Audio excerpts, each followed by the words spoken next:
கிறிஸ்துவுக்கு மிகவும் அன்பாக நேசிக்கப்பட்டிருக்கிற அருமையான சகோதர சகோதரிகள் அனைவருக்கும் பிதாவாகிய தேவனாலும் கர்த்தராகிய இயேசு கிறிஸ்துவினாலும் கிருபையும் சமாதானமும் உண்டாவதாக என்ற ஒரு அன்பின் வாழ்த்துக்களோடு கூட இந்த நாளிலே கூட சகோதரர் சொன்ன வண்ணமாக இப்பொழுதே முடிவு செய்யுங்கள், சூஸ் யூ திஸ் டே அப்படிங்கிற அந்த ஒரு பாடம். இது ரீஃபரன்ஸ் 3366 இதுல இருந்து நமக்கு தொகுப்பாக எடுக்கப்பட்ட ஒரு பாடமாக இருக்கிறது. ஸோ இந்த ஒரு பாடத்துல கூட நாம் நம்முடைய அனுதின வாழ்க்கையில நாம் எடுக்கக்கூடிய தீர்மானங்கள், முடிவுகள் எது போல இருக்க வேண்டும் இருக்கிறது என்பதை நாமே சோதித்து பார்க்கும் வண்ணமாக சில காரியங்களை இயேசு கிறிஸ்துவனுடைய இந்த வாழ்க்கையிலிருந்து, அவருடைய அந்த கடைசி கால அந்த ஒரு நிகழ்வுகள்ல இருந்து நாம ஒரு பாடமாக நம்ம பார்க்க போறோம். ஸோ இதற்கு ஆதாரமாக எடுத்துக்கொண்ட வேத பகுதி கூட பார்க்கும்போது மார்க்கு 15ஆம் அதிகாரம் 1 முதல் 15 முடிய இருக்கக்கூடிய சம்பவங்களை குறித்து நாம் சில நேரம் நாம் தியானிக்கலாம். மார்க் 15 1 முதல் 15 வரை வாசிக்கலாம். மார்க் 15ஆம் அதிகாரம் வசனம் 1 முதல். பொழுது விடிந்தவுடனே பிரதான ஆசாரியரும் மூப்பரும் வேத பாரகரும் ஆலோசனை சங்கத்தார் அனைவரும் கூடி ஆலோசனை பண்ணி இயேசுவை கட்டி கொண்டு போய் பிலாத்துவினிடத்தில் ஒப்பு கொடுத்தார்கள். பிலாத்து அவரை நோக்கி, நீ யூதருடைய ராஜாவா என்று கேட்டான். அதற்கு அவர், நீ சொல்லுகிறபடிதான் என்றார். பிரதான ஆசாரியர்கள் அவர் மேல் அநேக குற்றங்களை சாட்டினார்கள். அவரோ மாறுதரம் ஒன்றும் சொல்லவில்லை. அப்பொழுது பிலாத்து மறுபடியும் அவரை நோக்கி, இதோ இவர்கள் உண்மையில் எத்தனையோ குற்றங்களை சாட்டுகிறார்களே, அதற்கு நீ உத்தரவு ஒன்றும் சொல்லுகிறதில்லையா என்று கேட்டான். இயேசுவோ அப்பொழுது உத்தரவு ஒன்றும் சொல்லவில்லை. அதனால் பிலாத்து ஆச்சரியப்பட்டான். காவல் பண்ணப்பட்டவர்களில் எவனை விடுதலையாக்க வேண்டும் என்று ஜனங்கள் கேட்டுக் கொள்கிறார்களோ அவனை அவர்களுக்காக விடுதலை பண்ணுவது பண்டிகை தோறும் பிலாத்துவுக்கு வழக்கமாய் இருந்தது.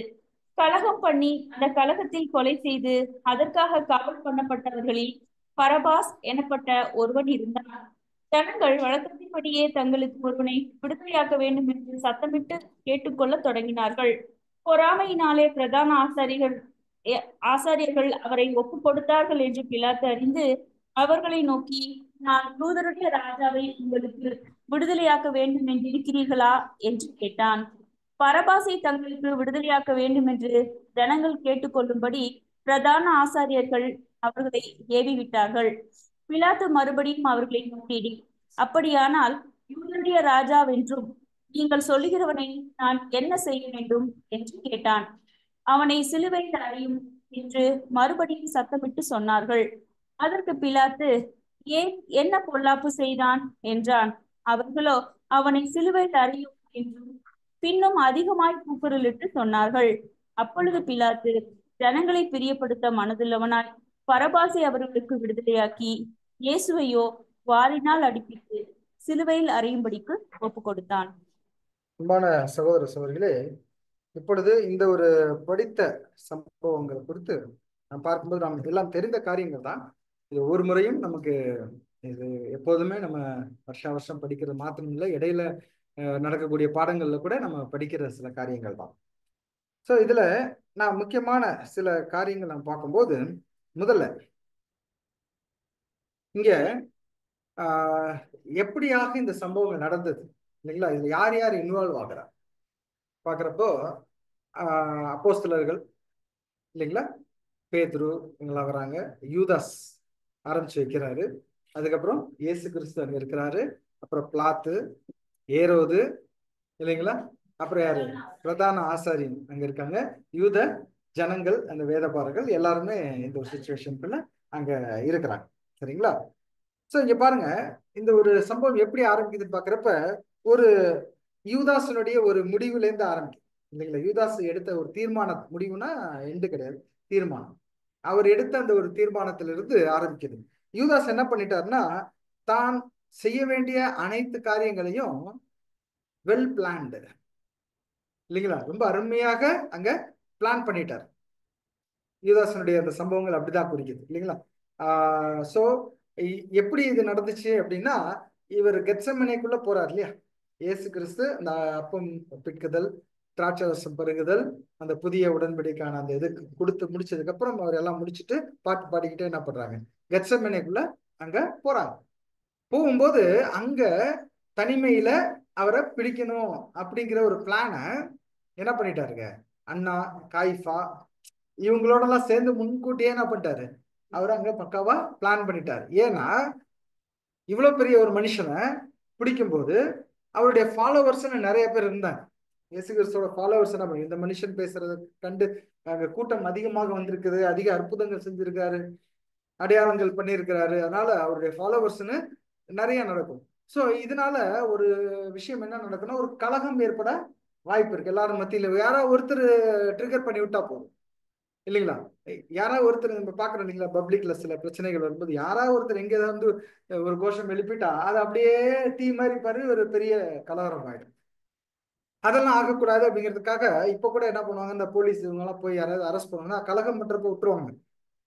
நைட்டு வீட்டுக்கு போவாங்க, எல்லாரும் வீட்டுக்கும் எங்க யார் வீட்டு இருக்கு அட்ரஸ் நோட் பண்ணிட்டு எங்க போயிருக்காங்கிறத வாட்ச் பண்ணிட்டு நைட்டோட நைட்டா என்ன பண்ணிடுவாங்க, ஆளுங்களை தூக்கிடுவாங்க. தூக்கிட்டு தெரியாது, அப்ப ஸ்ப்ரெட் ஆகாது, எல்லாரும் பயம்தான் வருமே தவிர எல்லாருக்கும் அது ஒரு புரட்சியா வெடிக்காது. இது ஒரு பழக்கம் எப்பயில இருந்து இருக்கு பாருங்க, அங்க இருந்து இருந்திருக்கு. அப்போ இந்த பிளான் அருமையா அவர் பண்ணிட்டு நைட்ல போய் அங்க அவரை காட்டி கொடுக்கறதுக்கு ஒரு திட்டம் ஒரு போட்டிருந்தாரு. நாங்க யாருக்கு முத்தம் கொடுக்கறனோ சரிங்களா, அன்பின் அடையாளத்தை அவர் வந்து ஒரு காட்டி கொடுக்கறதுக்காக அங்க பயன்படுத்துற ஒரு விஷயத்தையும் நம்ம பார்க்கணும். சோ அப்ப இயேசு கிறிஸ்து சொல்றார், நீ செய்ய வேண்டியதை அப்பம் கொடுக்குறப்ப நீ செய்ய வேண்டியதை சீக்கிரமா செய் அப்படிங்கிற போதே நமக்கு தெரிஞ்சிருச்சு, இயேசு கிறிஸ்து எல்லா சூழ்நிலைகளையும் அவர் முன்கூட்டியே, அவர் ஒரு சாதாரணமான மனிதர் கிடையாது இல்லைங்களா. அவர் வந்து ஒரு என்ன சூப்பர் நேச்சுரல் கைடன்ஸ் அவருக்கு இருந்துகிட்டே இருந்துச்சு இல்லையா. அதனால அவர் வந்து என்ன பண்றாரு, இதெல்லாம் முன்கூட்டியே தெரிந்தவராக இருக்கிறார். தன்னுடைய திட்டமும் பாதிக்கக்கூடாது, கரெக்டுங்களா. சிலருக்கு உணர்த்தக்கூடிய சில காரியங்களையும் அவரு இங்க செய்ய வேண்டியிருக்கு. தான் செய்ய வேண்டிய கடமைகளை எல்லாருக்கும் அதை பகிர்ந்து கொடுக்க வேண்டுமா இருக்குது. நம்ம ஒரு பாடம் கூட கேட்டோம், இது கடந்து போகட்டும் அப்படிங்கிற ஒரு விஷயத்துல கூட ஒரு அருமையான லெசன் கேட்டோம். இந்த சோதனைகள் அதன் மூலமா கிடைக்கக்கூடிய ஆசீர்வாதங்கள் என்னை தாண்டி என்ன பண்ணட்டும், சபைக்கும் கடந்து போகட்டும். இதன் மூலமாக என்ன இருக்குது, ஒரு வெற்றி இருக்குது, ஆசீர்வாதம் இருக்குது அப்படிங்கிறதையும் அவர் என்ன பண்ணியிருக்காரு, அங்க உணர்ந்திருக்கிறார் அப்படிங்கிறத பார்க்கணும். சோ யூதாஸ் ஏற்கனவே மத தலைவர்கள்ட்ட ஒப்பந்தம் செஞ்சுட்டு ஒரு ரோம ஆட்சியாளர்களுடைய அந்த ஒரு பவரோட கூட அவர் என்ன பண்றாருங்க, அங்க போறாரு. சோ யூதாஸ் கிட்ட இருந்த குணலட்சணங்கள் என்னவா இருந்துச்சு, இந்த மாதிரி ஒரு சம்பவம் செய்யறதுக்கு நம்ம லாஸ்ட் வீக் படிச்சோமே, என்ன படிச்சோம், சுயநலம், பொருளாசை, மேட்டுமை, பெருமை, சரிங்களா. சுயநலம், பொருளாசை, பெருமை, இது மூணு அவர்கிட்ட இருந்ததாக நம்ம ஒரு சப்ஜெக்ட்ல பார்த்தோம் பாத்தீங்களா. சுயநலம், ஒருத்தர் என்ன பண்ணிருங்க,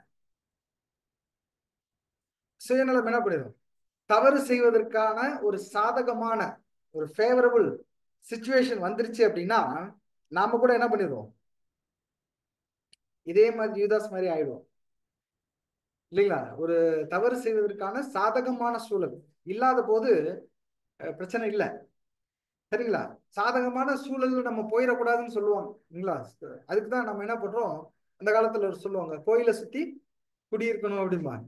எப்படின்னா கோயிலை பார்த்துக்கிட்டே இருக்கலாம், கோயிலை சுத்தி குடியிருக்கணும் அப்படிங்கிறது எதுக்கு சொல்லுவாங்கன்னா, கோயிலை பார்த்துக்கிட்டே இருக்கலாம், அப்பப்போ மணி அடிக்கும், அது ஃபாரின்ல அங்க சொல்லுவாங்க, அப்பப்போ மணி அடிக்கும், வசனம் சொல்லுவாங்க, ஏதாவது காதுல விழுவோம், விழுகிறப்ப ஐயோ நம்ம தப்பு செஞ்சிருவோமோ அப்படிங்கிற ஒரு இது என்ன ஆயிட்டு இருக்கோம், வந்துகிட்டே இருக்கு, ஒரு பயம் வந்துகிட்டே இருக்கும். அந்த சாதகமான சூழலுக்குள்ள போகாம இருக்கிறதுக்கு அது போல வச்சுக்குவாங்க. நம்ம கூட நம்ம பாடங்கள் எடுக்கும்போது சொல்லுவோம், எப்போதும் சகோதர சகோதரிகள் ஐக்கியம், சபை சார்ந்த காரியங்கள், சபையோட டச்லயே இருந்துகிட்டு இருக்கணும், நம்ம அங்கங்க கன்வென்ஷன் அடிக்கடி போகணும், சரிங்களா. கன்வென்ஷன்லாம் மிஸ் பண்ணிடக்கூடாது, சபையோட சார்ந்த விஷயங்கள்ல நம்ம என்ன பண்ணிட்டு இருக்கணும், சூழல்கள் செஞ்சுக்கணும், பொறுப்பு எடுத்துக்கணும்.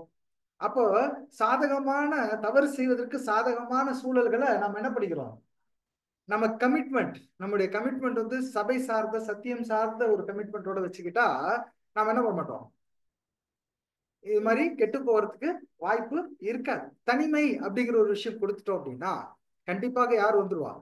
யூதாஸ் கிட்ட யார் வந்தாங்களோ அவர் வந்துருவார். அவர்கிட்ட இருக்க சுயநலத்தை என்ன பண்ணுவாரு? அங்க தூண்டி விடுவார். கரெக்ட்லா? அவரால் நன்மை செய்ய மாதிரி காட்டுவார். கரெக்ட்லா? என்ன இருக்கு இல்லைங்களா? சபையில போறதுக்கு என்ன இருக்கு? சத்தியத்தை போய் கேட்கறதுல என்ன இருக்கு? இந்த உலகத்துல அநேக என்ஜாய்மெண்ட் இருக்கு, எல்லாமே இதுதான் பாரு, இது கூட தேவன் தராரு உனக்கு.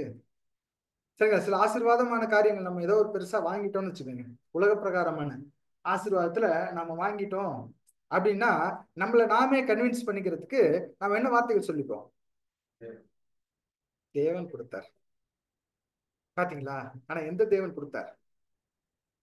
கரெக்ட்லா? தேவன் நிறைய தேவர்கள் இருக்காங்க. சரிங்களா? எந்த தேவன் கொடுத்தாருங்கிறது நம்ம மறந்துருவோம் இல்லைங்களா?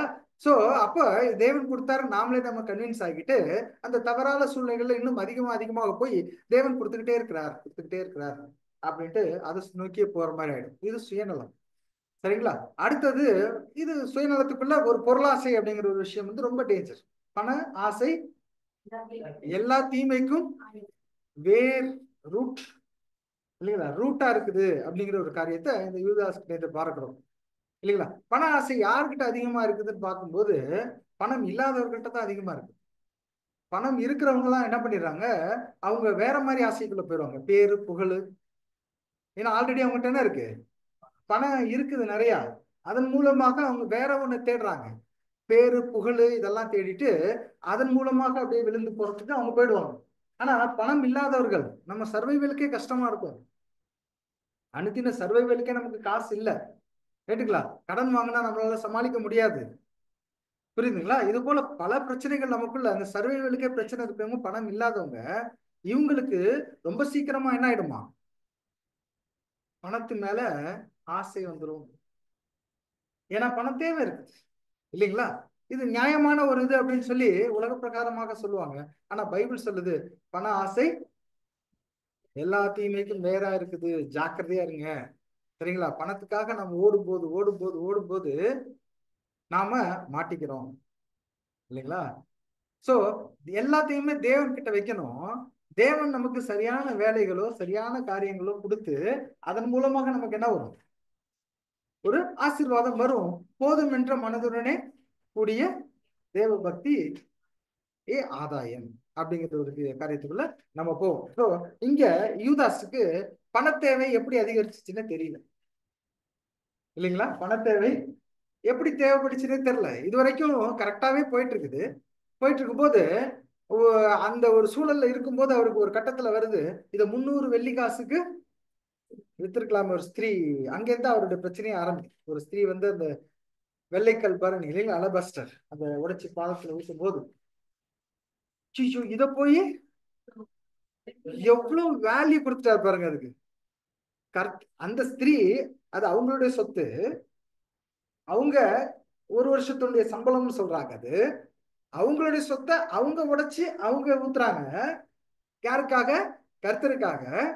கர்த்தர் அப்ப இவங்க இதை விட, இவங்களுடைய ஜீவியத்தை விட, ஜென்ம ஜீவியத்தை விட கர்த்தர் ரொம்ப பெரியவர் அப்படிங்கிற ஒரு முடிவெடுத்து இந்த ஒரு காரியத்தை செய்யும் போது சம்பந்தமே இல்லாத ஒருத்தர் இல்லைங்களா? இவர் உழைக்கல, இவர் அவங்கள்ட்ட உருவாக்கல, இவர் எதுவும் சொல்லவும் இல்லை. சம்பந்தமே இல்லாத ஒருத்தர் ஐயோ இவ்வளவு பணத்தை போய் வேஸ்ட் பண்ணிட்டீங்களே அப்படின்னு இது ரொம்ப அக்கறை காட்டுற மாதிரி ஒரு நடிப்பு. ஆனா உள்ளுக்குள்ள என்ன இருந்துருச்சு?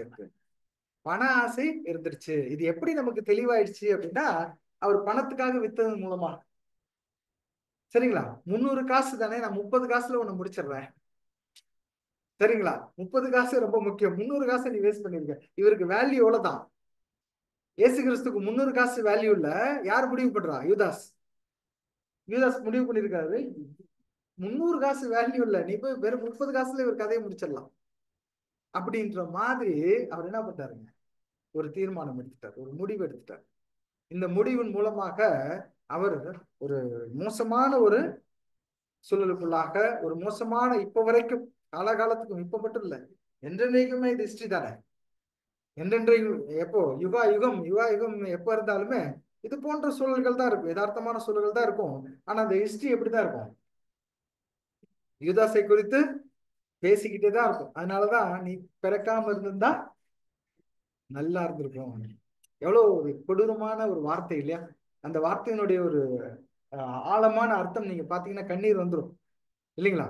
ஒரு நீ பிறக்காம இருந்தா நல்லா இருந்திருக்கும் அப்படிங்கிற ஒரு வார்த்தை இல்லைங்களா? சோ அதே போல இரண்டாம் மரணத்தையும் அவர் தான் என்ன பண்ணி வச்சிட்டார்? ஓபன் பண்ணி வச்சிட்டார். ரிப்பன் கட் பண்ணி ஓபன் பண்ணி வச்சிட்டார் இல்லைங்களா? அன்பான சகோதர சகோதரிகளே, இது போன்ற சூழ்நிலைகளுக்குள்ளாக நம்முடைய சுயநலம் நம்ம தள்ள வாய்ப்பு இருக்கு.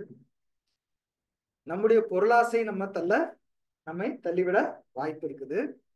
அதே போல நம்முடைய மேட்டுமை, பெருமை, சரிங்களா, இதுவும் நிறைய இருக்கு இல்லைங்களா? அங்க மேட்டுமை யூதாஸ் கிட்ட எப்படி இருந்துச்சுன்னு கண்டுபிடிக்கிறோம். யூதாஸ் கிட்ட மேட்டுமை எப்படி இருந்துச்சு? அந்த ஸ்திரீ அந்த இதை உடைச்சு ஊத்துறப்ப இவரு கமாண்ட் கொடுக்குறாரு இல்லைங்களா? என்ன அப்படின்னா டைரக்டிங். அப்ப ஜீசஸை விட ஜீசஸ் வந்து அங்க என்ன சொல்லிட்டாரு? உடைச்சு ஊத்துட்டோம், சரிங்களா, என்னுடைய மரணத்துக்கு அது அடையாளமா இருக்குது, ஊத்துட்டோம் அப்படின்னு சொல்லிட்டாரு இல்லைங்களா?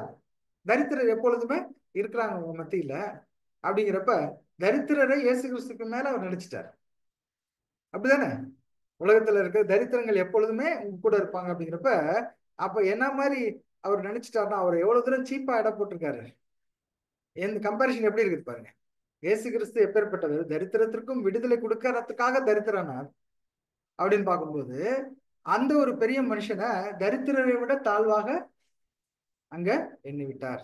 இதுல என்ன தெரியுது அப்படின்னா இவருடைய மேட்டுமை அங்க தெரிகிறதாக பார்க்கிறோம். இவருடைய ப்ரீ ஜட்ஜ்மெண்ட் அங்க தெரிகிறதாக பார்ப்போம். சோ அன்பான சகோதர சகோதரிகளே,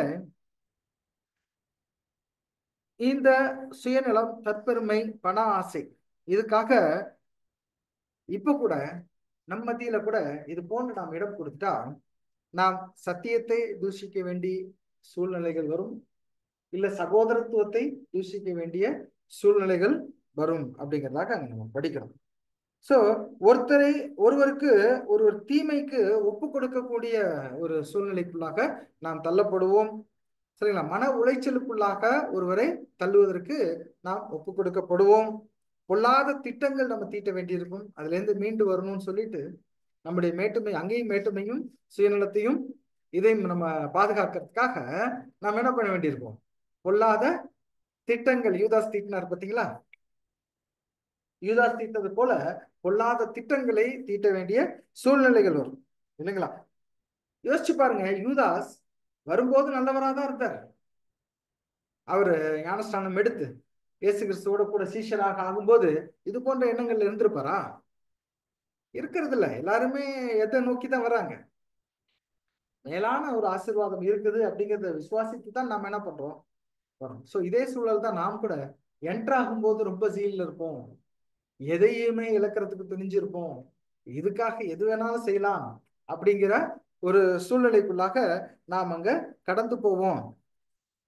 சோ நாம சத்தியத்துக்கு வர்றதுக்கு முன்னாடி எப்படிப்பட்ட ஒரு சூழ்நிலையில இருந்திருந்தாலும், சரிங்களா, சத்தியத்திற்கு வருவதற்கு முன்னாடி நாம் எப்பேற்பட்ட ஒரு தவறானவர்களாக இருந்திருந்தாலும் நாம் ஞானஸ்தானம் எடுத்து நம்மை ஒப்படைக்கும் போது, ஜெனிப்பிக்கப்படும் போது அந்த பழையவைகள் எல்லாம் என்ன பண்ணப்படுது?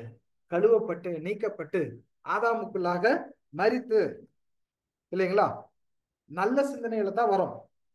நாம் யாருக்கிட்டையுமே எதையுமே எதிர்பார்க்காம தான் வரும் இல்லைங்களா? யாருக்கிட்டையுமே எதையுமே எதிர்பார்க்காம ஆண்டவரை நம்பிதான் அங்க வரும். ஆனா சிறு சிறு சோதனைகள், சிறு சிறு பிரச்சனைகள், இல்ல சிறு சிறு பரீட்சைகள் வரும்போது நாம் நம்முடைய சுயநலத்தின் அளவுகோல், ஏதாவது ஒரு லிமிட், சுயநலத்தை அல்லது ஒரு பெருமைய அல்லது ஒரு பொருளாசைய, அந்த லிமிட்னு ஒண்ணு இருக்குதுங்களா, அதை கிராஸ் பண்ற மாதிரி சோதனைகள் வரும்போது டக்குன்னு என்ன பண்ணிடுறோம்? ட்ரெயின் தடம் மாறுற மாதிரி அந்த லிவர் எடுத்து மாத்திடுவாங்க தெரியுங்களா? மாத்திட்டு அவ்வளோ பெரிய ட்ரெயின் ஸ்ட்ரெயிட்டா வந்துட்டு இருக்கும், நல்ல ஸ்ட்ராங்கா வந்துட்டு இருக்கும். பாக்குறதுக்கு அப்படியே பாத்தீங்கன்னா நம்ம அந்த ட்ராக்ல நின்று ஒரு பாத்துட்டோம்னா அப்படி ஜெய்ஜாண்டிக்கா வந்துட்டு இருக்கோம், ஆஹா அப்படின்ற ஒரு இது தெரியும். அப்படியே டக்குன்னு தடம் மாதிரி போகும், ட்ராக் மாதிரி போகும் தெரியுங்களா? மாத்தி விட்டுருவோம், சாத்தானதை மாத்தி விட்டுருப்போம். அங்க நமக்கு தெரியாது, நல்லா தான் வந்துட்டு இருக்கு, அங்க ட்ராக் மாத்தி விட்டா அழகா அப்படியே வளைஞ்சு எப்படின்னு இருங்க வேற சைட்ல அது போயிட்டே இருக்கு. இது போல ஆயிடும் அன்பான சகோதர சகோதரிகளே. இதுதான் யூதாஸுக்கு நடந்துருச்சு அங்க, இல்லைங்களா? அதே போல நாம் எடுக்கக்கூடிய சில முடிவுகள் தற்காலிகமானதாக, டெம்பரலுக்காக இருக்கவே கூடாது. எப்பொழுதுமே எதிர்காலத்தை நோக்கி இருக்கும். இங்க யூதாஸ், ஜீசஸ் கிரைஸ்ட் 2 பேர் நிக்கிறாங்க. யூதாஸ் வந்து என்ன பண்ணிட்டாரு? டெம்பரல் திங், தற்காலிக காரியத்துக்காக தன்னுடைய முடிவை எடுத்துட்டார், தன்னுடைய தீர்மானத்தை அவர் எடுத்துட்டார். ஆனால் இயேசு கிறிஸ்து என்ன பண்ணாரு? அதே முடிவு, யூதாஸ் எடுத்த முடிவை தனக்கு சாதகமாக பயன்படுத்தி அவர் ஃபியூச்சருக்காக தன்னுடைய முடிவை எடுத்தார். கரெக்டுங்களா? சபை இப்படிதான் செய்யும். சபை அதை யாரும் தடுக்கவே முடியாது, ட்ராக் மாற்றவே முடியாது. இல்ல, சபையின் போறவங்க நாம எல்லாம் அதுக்காக தான் ஓடுறதுக்கு வரோம், இல்லைங்களா? நம்ம இண்டிவிஜுவலுக்கு தெரியும், தனித்தனியாக நாம் ஓடக்கூடிய ஒரு ஓட்டம் சபைக்காக ஓடிட்டு இருக்கோம்னு சொன்னால் நான் உங்களை ஜட்ஜ் பண்ண முடியாது, நீங்க எங்களை ஜட்ஜ் பண்ண முடியாது. ஆனா சபைக்கு கண்டிப்பாக போறவங்க இது போன்ற எந்த ஒரு சோதனைகள் வந்தாலும், சரிங்களா, இது போன்ற எந்த ஒரு சோதனைகள் வந்தாலும் அவங்க தடம் மாறுவது இல்லை. தான் செய்ய வேண்டிய காரியத்தை சரியாக அவங்க நோக்கி அந்த நோக்கத்துக்காக போய்கிட்டு தான் இருப்பாங்க, விழமாட்டாங்க, மாற மாட்டாங்க அப்படிங்கிறத பார்க்கணும். ஸோ நாம் சபையாக இருக்கணும் அப்படின்னு சொன்னா, நாம் சபையாக இருக்கணும்னு சொன்னா நாம் நம்முடைய நோக்கத்துல தெளிவாக இருக்க வேண்டும், தெளிவாக செயல்பட வேண்டும். பேதுரு வந்து நிக்கிறார். பேதுரு வந்து நிக்கிறார். பேதுருக்கு அங்க சாத்தான் என்ன பண்றான்? தடம் மாத்துறான். கரெக்டுங்களா? தடம் மாத்தின உடனே அவர் என்ன தடுமாறிட்டார். தடுமாறிட்டு ஐயோ நான் தடம் மாறிட்டேனே அப்படிங்கிறத உணர்ந்து என்ன பண்றாருங்க?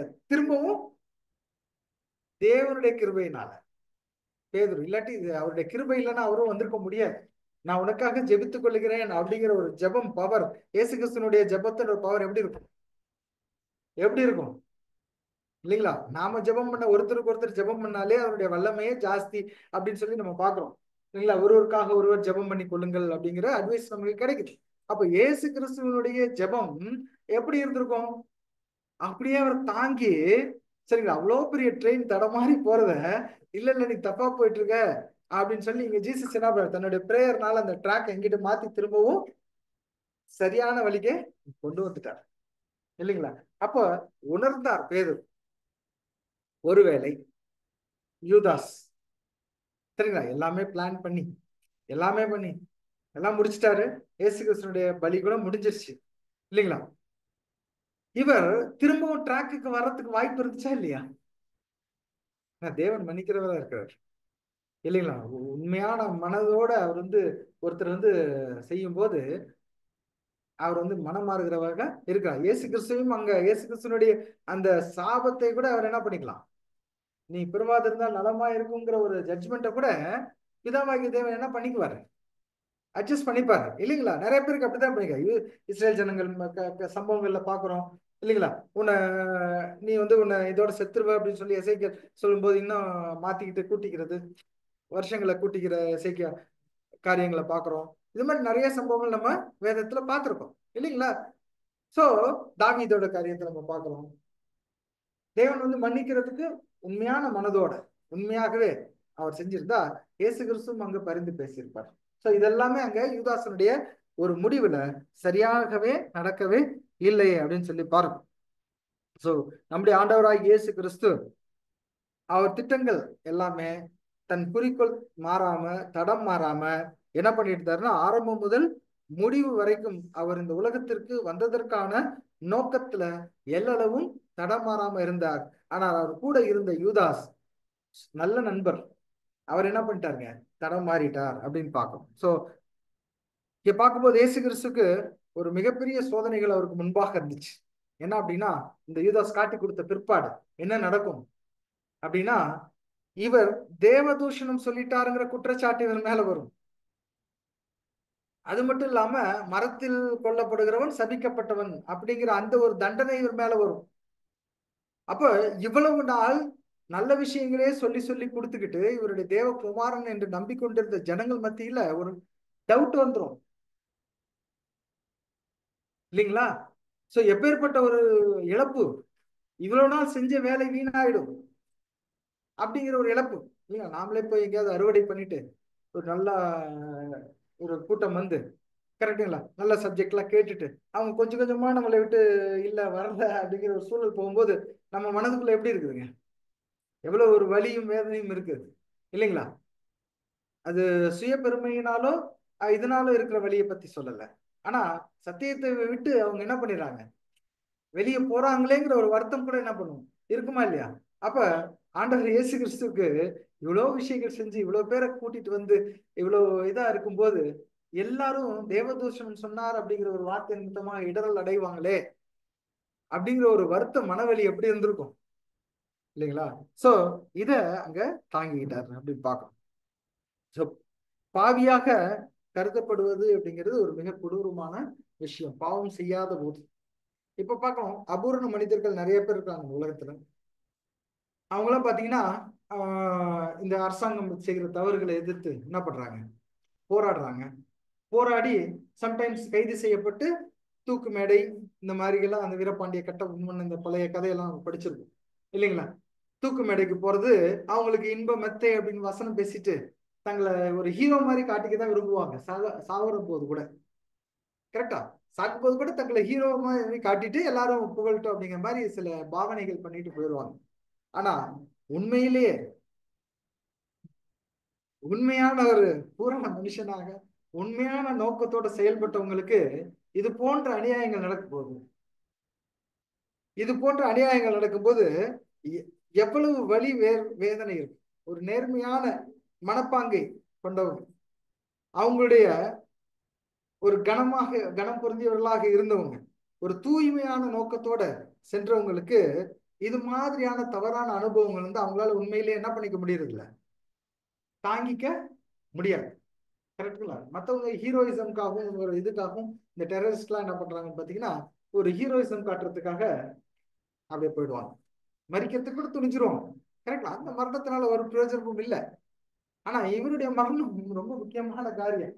எவ்வளவு இருந்தா போது அவர் உத்தமனாக இருந்ததுனால அவருக்கு எவ்வளவு வலி வேதனை இருந்திருக்கும் அப்படின்னு சொல்லி பாக்குறோம். ஆனாலும் அவருடைய வார்த்தைகள் என்ன சொல்லுதுன்னா, பிதாவே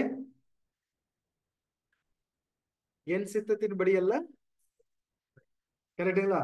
என் சித்தம் என்னவா இருந்துரும், ஒருவேளை சுயநலமா இருந்துடலாம், பெருமைக்குரிய காரியங்களா இருந்துடலாம் இல்லைங்களா, மேட்டுமைக்குரிய காரியங்களா இருந்திருக்கலாம், இல்ல நான் இன்னும் ரொம்ப நல்லது பண்ணிட்டேன் கரெக்டுங்களா அப்படிங்கிற மாதிரி கூட இருக்கலாம். ஆனா கரெக்டா அதெல்லாம் பண்ணியிருக்காரு, நல்லதுதான் பண்ணியிருக்காரு. ஆனா கூட அது மாதிரி கூட இருந்துடலாம்ங்கிற ஒரு நிலையில அவருக்கு யோசனை வந்து தாழ்மையோடு கூட என்ன பண்ணாரு, பிதாவே என் சித்தத்தின்படி அல்ல உம்முடைய சித்தத்தின்படியே ஆக கடவுள். அதுக்குள்ள 1000 அர்த்தங்கள் இருக்குது. இயேசு கிறிஸ்து பேசுற ஒரு வார்த்தைகளும் நம்ம விட பண்ணலாம். ஒரு சப்ஜெக்டும் எடுக்கிறப்ப அதனுடைய கோர்த்து நம்ம லிங்க் பண்ணிக்கலாம். எல்லா விஷயங்களுமே அதுல லிங்க் ஆகும் அப்படிங்கிறத பார்க்கணும். பாருங்க, இந்த கெத்செமனே தோட்டத்துக்குள்ள அவர் போகும்போது அவருக்கு எண்ணங்கள், நிறைய எண்ணங்கள் வந்துச்சு நம்ம படிக்கிறோம். அவருடைய சிந்தனைகள், ரத்த வியர்வை வந்துச்சு அப்படிங்கறத பாக்குறோம். ரத்த வியர்வை அப்படிங்கிறது சாதாரணமா எல்லாருக்குமே வராது. மெடிக்கலி ப்ரூவன் தான். எந்த ஒரு சூழ்நிலைகள்ல வரும் அப்படின்னா ஓவர் ஸ்ட்ரெஸ் இல்லைங்களா, ஓவர் ஸ்ட்ரெஸ், எக்ஸ்ட்ரீம் ஸ்ட்ரெஸ் அதுல இருக்கும்போது அந்த ரத்த நாளங்கள்லாம் வெடிச்சு என்ன ஆகுங்க, பிளட்டா அந்த வேர்வைக்குள்ள அப்படி வரும் அப்படிங்கிறத சொல்லுவாங்க. கரெக்டுங்களா? சோ இப்படி பார்க்கும்போது இவருக்குள்ள அந்த ஒரு அவ்வளவு பெரிய ஒரு ஸ்ட்ரெஸ் அவர் தாங்கிட்டு நான் நியாயப்பிரமாணத்தின்படி சரியாக செய்கிறேனா, நியாயப்பிரமாணத்தை சரியாக நிறைவேற்றுகிறேனா அப்படிங்கிற ஒரு விஷயத்துல அவர் ரொம்ப உறுதியாக இருந்திருக்காரு. அதனாலதான் அந்த ஸ்ட்ரெஸ்ஸே அப்படிங்கிறாங்க. அந்த ஸ்ட்ரெஸ்ஸே என்ன, நான் செய்யறத கரெக்டா செய்யறேனா, ஐயோ எனக்கு வலிக்குது, என்னை அடிப்பாங்க, என்ன சிலுவையில் அறைவாங்க, என்னை கொல்லுவாங்க அப்படிங்கிறது மூலமா வந்து ஸ்ட்ரெஸ் கிடையாது. அவர் வந்து நான் சரியா செஞ்சிடறேனா, நான் செய்யற இந்த ஒரு காரியம் சக்சஸ் ஆகுமா, வெற்றி அடையுமா, இல்லாட்டி என்ன கதை ஆயிடும், டோட்டலி ஃபிளாப். டிவைன் பிளான ஃபிளாப் பண்ற மாதிரி இருக்கும். அப்ப இல்லைங்களா, டோட்டலா டிவைன் பிளானே மறுதளிச்சுற மாதிரி ஆயிடும். சாத்தான் என்னதான் பண்ணிட்டாரு, லூசிஃபர் அப்படிங்கிற ஒரு பிரதான தூதன் ஆரம்பத்துல ஏதேன் தோட்டத்துல வந்துட்டு என்ன பண்ணிட்டாரு, டிவைன் பிளானே மாத்தி போட்டாரா? சரிங்களா, டிவைன் பிளானே மாத்தி போட்டுட்டு இல்ல அவர் வந்து எதுக்குள்ள போயிட்டாரு, சாபத்துக்குள்ளாக்க போயிட்டாரு. கரெக்டுங்களா? இப்ப இயேசு கிறிஸ்து இங்க வந்து நிக்கிறாரு அதை சரி பண்றதுக்காக. சரி பண்ண முடியாம போயிடுச்சு அப்படின்னா என்ன ஆயிடும்? எல்லாமே முடிஞ்சிச்சு இல்லைங்களா? சாத்தான் ஜெயிச்சிடறாரு. அங்க சாத்தானுடைய திட்டம் ஜெயிக்கப்பட்டு விடும் இல்லைங்களா? சோ இப்படியாக நம்ம பார்க்கும்போது அங்க ரொம்ப ஓவர் ஸ்ட்ரெஸ்ஸுக்குள்ள அவர் போறார். எபிரேயர் 5ஆம் அதிகாரம் 7ஆம் வசனம் வாசிக்கலாம்.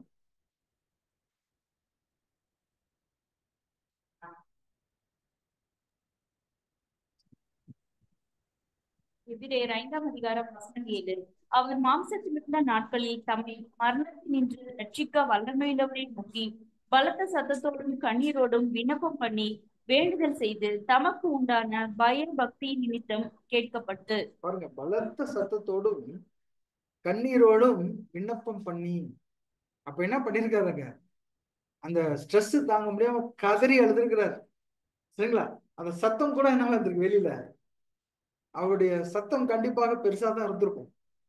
ஏன்னா அவருடைய மேடை பேச்சுகள், அந்த மலை பிரசங்கம் இதெல்லாம் பார்க்கும்போது அவ்வளவு பேர் கேட்கணுமே இல்லைங்களா? நான் பேசுறது அந்த கடைசியில இருக்கவங்களுக்கு கேட்காது இல்லைங்களா? சரியா பேச முடியாது, தொண்டையில நமக்கு அவ்வளவு சவுண்ட் இருக்காது இல்லைங்களா? அவருடைய வாய்ஸ் எப்படி இருந்திருக்கும்? கண்டிப்பாக எல்லாரும் ரசிக்கக்கூடிய, கவனத்தை ஈர்க்கக்கூடிய இல்லைங்களா? இருதயத்தின் ஆழத்தை தொடக்கும் வசனங்கள்லாம் இருக்கு எல்லாத்துக்கும் இல்லைங்களா? இருதயம் கொழுந்து விட்டு எரிகிறது அல்லவா சொல்றாங்க. இருதயத்தின் ஆழத்தை போய் டச் பண்ணக்கூடிய அந்த தொனி இல்லைங்களா எப்படி இருந்திருக்கும்? ஒரு காற்றை பார்த்து அதட்டுறாரு, கடலை பார்த்து அதட்டுறாரு, அந்த தொனி எப்படி இருந்திருக்கும் இல்லைங்களா? சோல்ஜர்ஸ் வராங்க, இவரு நான் தான் அப்படின்னு சொல்றப்ப அந்த தொனியை பார்த்து விழுறாங்க பாத்தீங்களா? அந்த சோல்ஜர்ஸ், வீரர்கள், ரோமனுடைய சோல்ஜர்ஸ்கள் விழுறாங்க. சோ எப்பேற்பட்ட ஒரு தொனி இருந்திருக்கும்? அந்த ஒரு தொனியோட கத்தி அழுதா எப்படி இருக்கும் இல்லைங்களா? நாம பாக்குறோம் இல்லைங்களா? சில பேர் சில மரணத்தின் போதோ சில காரியங்கள் போதோ கத்தி கதறி அழுகுறாங்க. கரெக்டுங்களா? கதறி அழும்போது அந்த அழுகையினுடைய அந்த வேதனை அங்க இருக்கவங்க எல்லாத்தையும் தாக்கிடும். சரிங்களா? அன்பு நிமித்தமாக அந்த மரணத்தை பார்த்து, செத்தவர்களை பார்த்து மற்றவர்களுக்கு அழுகை வருதோ இல்லையோ, மற்றவர்கள் அழுவதை பார்த்து என்ன பண்ணிடும்? அந்த ஒரு அழுகை அங்க வந்துடும். இது கரெக்டா இல்லைங்களா? சோ அந்த அழுகையினுடைய தாக்கம் அப்ப இயேசு கிறிஸ்துனுடைய அந்த பலத்த கண்ணீரோடும் சத்தத்தோடும் பண்றப்ப பிதாவாகிய தேவனுக்கு அழுகை வந்திருக்குமா வந்திருக்காதா இல்லைங்களா? அவர் அழுகை வந்ததுதான் அங்க மலையாகவும் இடி மேகங்களாகவும் அங்க காட்டணும் இல்லைங்களா? பிதாவாகிய தேவனுக்கு எப்படி வந்திருக்கும்? அழுகை வந்திருக்கும் இல்லையா? சோ யோசிச்சு பாருங்க, எந்த ஒரு எக்ஸ்ட்ரீம் லெவலுக்கு அங்க இயேசு கிறிஸ்து போயிருக்கிறார் அப்படிங்கிறத பார்க்கிறோம். சோ இப்படியாக பார்க்கும்போது அந்த நண்பன் என்று ஒரு மனிதன், அறிவிக்கப்பட்ட ஒருவனால அங்க காட்டிக்கு கொடுக்கப்பட்ட விஷயமும் அவருக்கு மிகுந்த வேதனையாக இருந்திருக்கும். ஒரு நண்பர் அப்படிங்கிற விஷயத்தை நம்ம பார்க்கும்போது எல்லாரோட ரொம்ப உரிமை இருக்கும் இல்லைங்களா? நண்பர்களுக்குள்ள அந்த நண்பராக இருக்கிற யூதாஸே இப்படி செய்யும் போது அவருக்கு எவ்வளவு வேதனை இருந்திருக்கும். இது ஒரு வகையான வேதனை. ஆனாலும் ஒண்ணுமே பண்ண முடியாது, மாட்டிக்கிட்டார் இல்லைங்களா? அதனால அது ஒரு வேதனை. இது போன்ற அநேக துக்கங்கள்ல அங்க போயிட்டாங்க. அதே போல அப்போஸ்தலர்கள், அது வரைக்கும் அவங்களுக்கு என்ன தெரியல, துக்கம் தெரியல. அவர் கெத்செமனேல வந்து இவங்க பிடிக்கும் போதுதான் அவங்களுக்கு வேதனை வருது, வலி வருது. அப்போஸ்தலர்களுக்கு எப்போ பயம் வந்துருச்சு? பேதுரு தன்னுடைய பட்டயத்தை எடுத்து, அந்த காலத்துல பட்டயம் எடுத்து போறது சாதாரண விஷயம் பண்ணல. அப்போஸ்தலர்களுக்கு அது தேவையில்லை.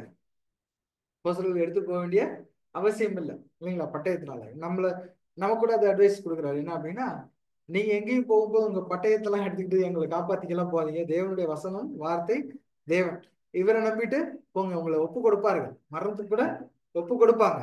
ஆனாலும் நீங்க யாரதான் நம்பணும்? பட்டயத்தை எடுக்கிறவன் பட்டயத்தினாலே மடிவான் அப்படிங்கிற ஒரு காரியத்தை சொன்னாங்க. கரெக்டுங்களா? ஆனா இங்க பேதுருகிட்ட இயேசு கிறிஸ்துவே சொன்னாரு, நீ ஒரு பட்டயத்தை உரையில போடு, எடுத்துட்டு வான்னு சொன்னாரு ஃபர்ஸ்ட். அப்புறமே நீங்க வந்தோன்னே பட்டயம் இருக்கிற தைரியத்துல அவர் என்ன பண்ணிட்டாருங்க? பட்டயம் இல்லைன்னா பேசாம தான் இருந்திருப்பாரு அவரு. இல்ல வேற வழி இல்லை இல்லைங்களா? பட்டயம் இருக்கிற தைரியத்துல பேதர் என்ன பண்ணிட்டாரு? எடுத்து கையாண்டுட்டார். கரெக்டுங்களா? சோ அதனாலதான் நமக்கு பட்டயம் தேவையில்லை. இருந்துச்சுன்னா நீ அதை நம்பிடுவ. புரிஞ்சுங்களா? நம்முடைய இந்த உலக பிரகாரமான சில பாதுகாப்புகள், சரிங்களா? இந்த பாதுகாப்புகளுக்காக நம்ம என்னென்னமோ பண்ணி வைக்கிறோம். கரெக்டா இல்லைங்க? என்ன பண்ணி வச்சிருக்கோம்? உலக பிரகாரமான பாதுகாப்புகளுக்கு என்ன பண்ணி வச்சிருப்போம்? நிறைய பண்ணி வச்சிருப்போம் இல்லைங்களா? நிறைய பாதுகாப்புகள் பண்ணி வச்சிருப்போம். இன்சூரன்ஸ் சொல்றாங்க, சரிங்களா? இன்சூரன்ஸ் இல்லைங்களா? இதெல்லாம் நம்ம பண்ணி வச்சிருப்போம். கரெக்டுங்களா? சரி, அதெல்லாம் பண்ணி வச்சுட்டு இந்த உலகத்துல நமக்கு வேற எதுவும் இது இல்லை அப்படிங்கிறத பண்ணி வச்சிருக்கோம். ஆனா அதை நம்பிடாது, சரிங்களா? அதை என்னைக்குமே நம்பிடாது. புரியுதுங்களா?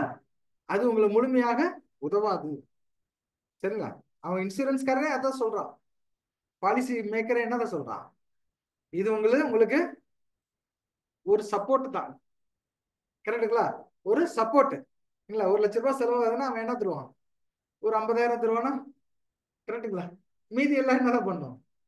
சொந்த காசு தான் போடணும், எல்லாம் பண்ணணும், சரிங்களா? சோ இதனால அதெல்லாம் நம்பிடாதீங்க இந்த உலகத்துல.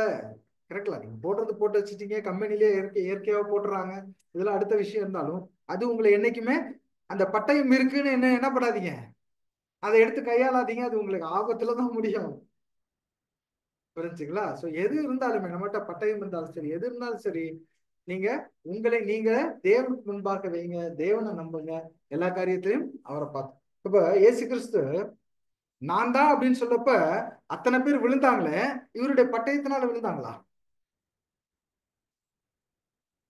இல்லைங்களா? இயேசு கிறிஸ்து கிட்ட அவ்வளவு வல்லமை இருக்குது. கரெக்ட்ல, இவருடைய பட்டயத்தினால என்ன பண்ண முடிஞ்சது? ஒருத்தன் காதை தான் அங்கே வெட்ட முடிஞ்சது. கரெக்டுங்களா?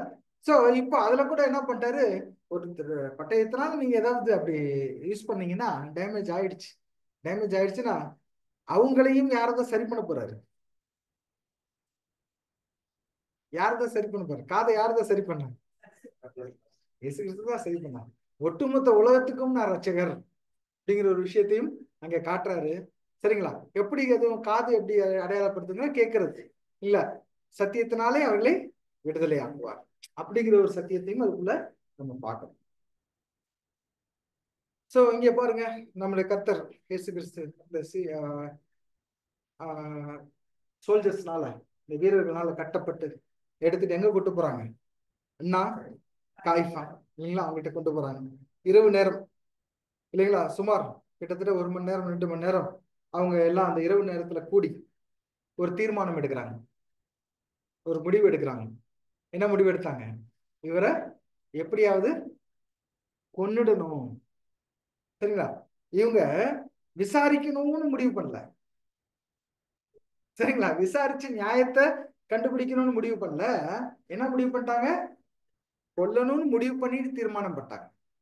யூதாஸ் ஒரு தீர்மானம் எடுத்திருந்தார், இயேசு கிறிஸ்து ஒரு தீர்மானம் எடுத்திருந்தார் இல்லைங்களா? இந்த அண்ணா காய்ஃபா இந்த ஜனங்கள்லாம் ஒரு தீர்மானம் இங்க எடுத்திருந்தாங்க.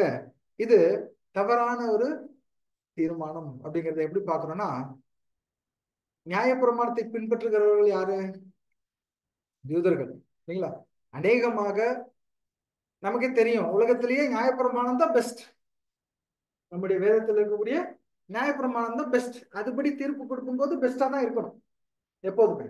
அப்ப உலகத்திலேயே இருக்க எல்லா சபைகள்னா அந்த ஆலோசனை சங்கம் இல்ல கோர்ட், அந்த கோர்ட்ல அதிகமான நியாயம் வழங்கப்பட்ட இடம் இதுவா தான் இருக்கும், அந்த யூதர்களுடைய செனட்ரின் தான். யூதர்களுடைய அந்த ஆலோசனை சங்கம் இல்ல கோர்ட் தான் அதிகமாக நியாயத்தை வழங்கியிருக்க முடியும் இல்லைங்களா?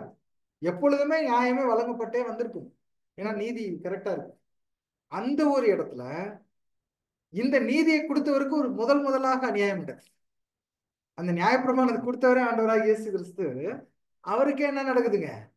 முதலாக ஒரு அநியாயம் இங்க நடக்குது, அநியாயமான தீர்ப்பு அங்க நடக்குது என்று நாம பார்க்கணும். சோ என்ன குற்றச்சாட்டுனாங்க அப்படின்னா, தேவதூஷணம் சொன்னார் அப்படிங்கிற ஒரு குற்றச்சாட்டு இல்லைங்களா? தேவனுடைய குமாரன் என்று சொல்லும்போது அவங்க சட்டையெல்லாம் கிழிச்சுக்கிட்டு இது வேற என்ன வேணும், அந்த சம்பவங்கள்லாம் நமக்கு தெரியும். அதுலயே நம்ம போகும்போது தெரியும் என்ன வேணும் குற்றச்சாட்டு அப்படின்னு சொல்லி அவங்க மேல குற்றம் சாட்டிட்டு நேரா யார்கிட்ட கொண்டு போயிடுறாங்க? யார்கிட்ட கொண்டு போறாங்க? பிளாத் இல்லைங்களா? பிளாத்து கிட்ட கொண்டு போறாங்க.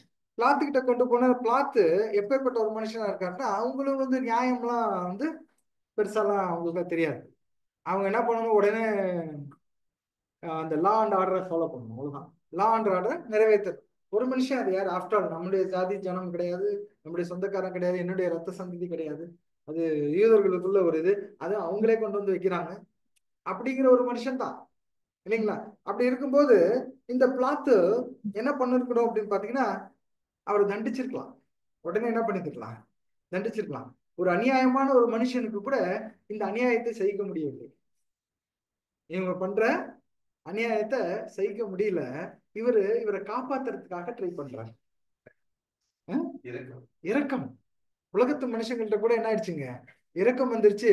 ஆனா இந்த நீதியை ஃபாலோ பண்ண வேண்டிய நியாயசாஸ்திரிகள், வேதபாரர்கள், இவங்கள்ட்ட என்ன வரல? எதுக்காக தான் நியாயப்பிரமாணமே கொடுக்கப்பட்டுச்சு? அவர்களுக்கு நியாயப்பிரமாணம் கொடுக்கப்பட்டதே இரக்கத்தின் அடிப்படையில தான். இல்லாட்டி அவங்களும் முடிஞ்சிருப்பாங்க அப்பவே. ஒருவேளை இந்த சார்ட்ல பாக்குறோம் இல்லைங்களா, இஸ்ரேல் ஜனங்கள் எதுல இருக்காங்க? அந்த 6 பிளேனுக்கு மேல இருக்காங்க பாத்தீங்களா? 6 பிளேனுக்கு மேல, அதுக்கு மேல பி இருக்கு இல்லையா, அந்த பிக்கு மேல இருக்காங்க. எதுக்காக? நியாய பிரமாணத்தினாலதான், நியாயத்தை பின்பற்றணும் அப்படிங்கிறதுனால. அந்த ஒரு சூழ்நிலைக்குள்ளாக அவர் வச்சவங்க, கரெக்டுங்களா? அவங்களுக்கு இரக்கம் இல்ல. இந்த 6 பிளேன்ல இருக்காரு பிளாத்து, இல்லைங்களா? அவருக்கு இரக்கம் வந்துருச்சு, இல்லையா? சோ இப்படியாக பார்க்கும்போது அந்த அந்த ஒரு சூழ்நிலை அங்க பயங்கரமா நடக்குது. அப்போ பேதுரு அங்க வந்து யதார்த்தமா மாட்டிக்கிறார். பேதுரு வந்துட்டு எதுக்காக வந்தாருங்க? பேதுருவும் யோவானும் உள்ளார வராங்க இல்லைங்களா? எதுக்காக வந்தாங்க? காப்பாத்துறதுக்கு வராங்க.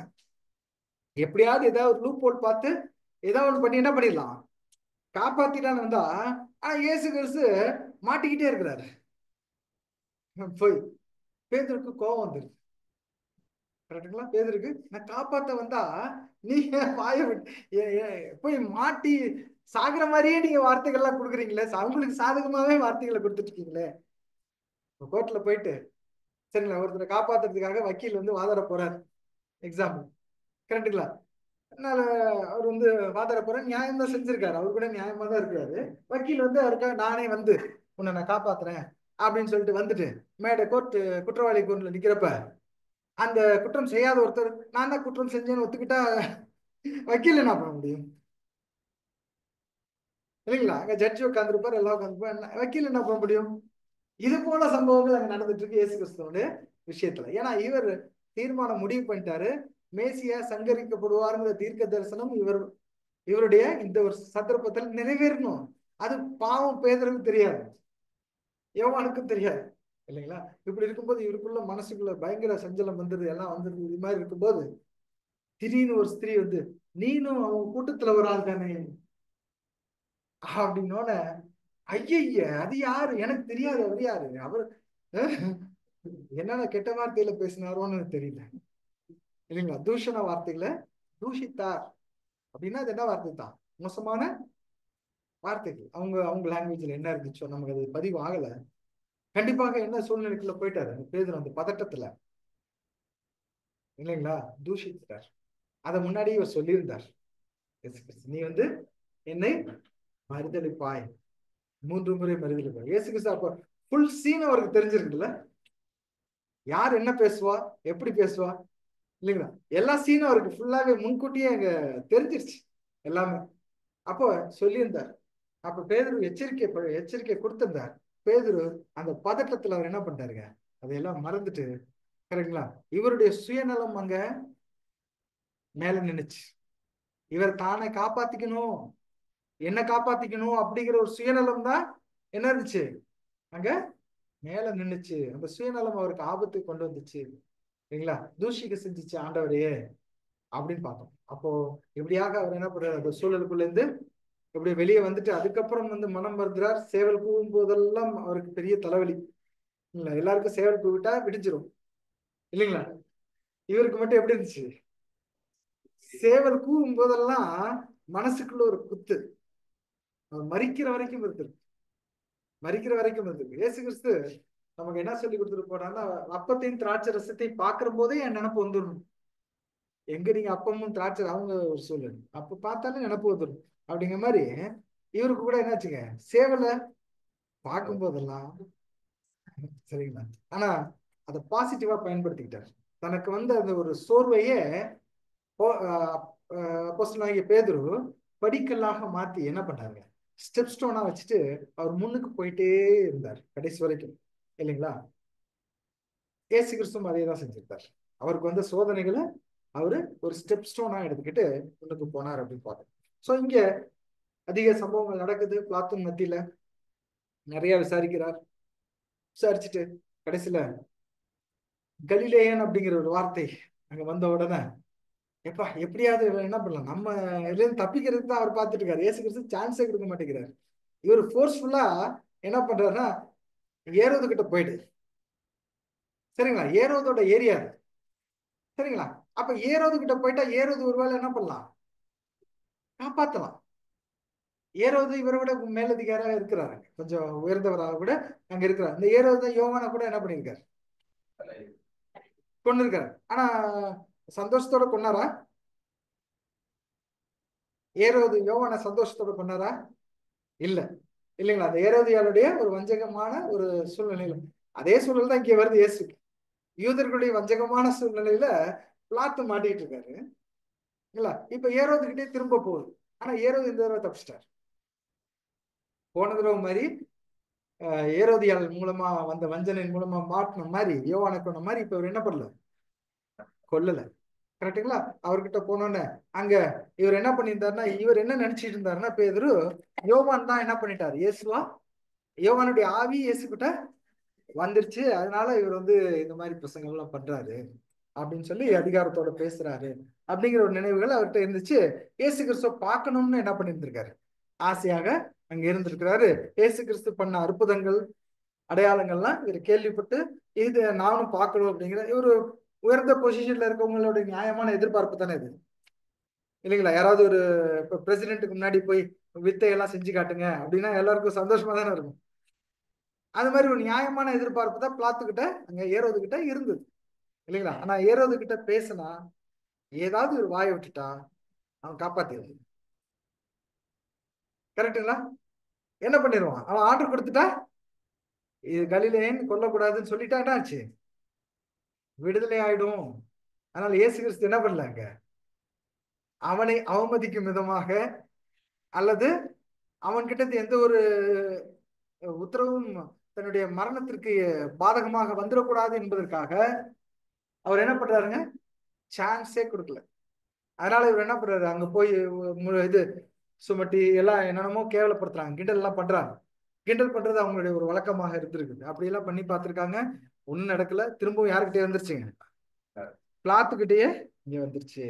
பிளாத்துக்கிட்ட வந்தோன்னா இப்ப பிளாத் என்ன பண்றாரு, அட்லீஸ்ட் இந்த ஜனங்க ரத்தத்தை பார்த்துனாச்சும் மனம் வருந்துவாங்களா அப்படின்னு சொல்லிட்டு நல்லா சாட்டையில அடிக்க வச்சு ஒரு மனுஷனை ரொம்ப அதிகமான ஒரு துன்பத்துக்குள்ளாக போய் சாட்டையோட அந்த ரத்தத்தோட வந்து நிக்க வச்சு காட்டினா இந்த ஜனங்கள் என்ன சொல்லிட்டாங்க,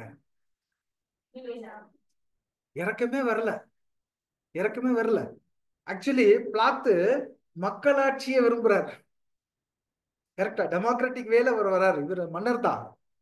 மன்னராட்சி தானே கொடூரமா இருக்கும், மன்னராட்சி தானே கொடூரம். அவங்க எடுத்த முடிவு தான்.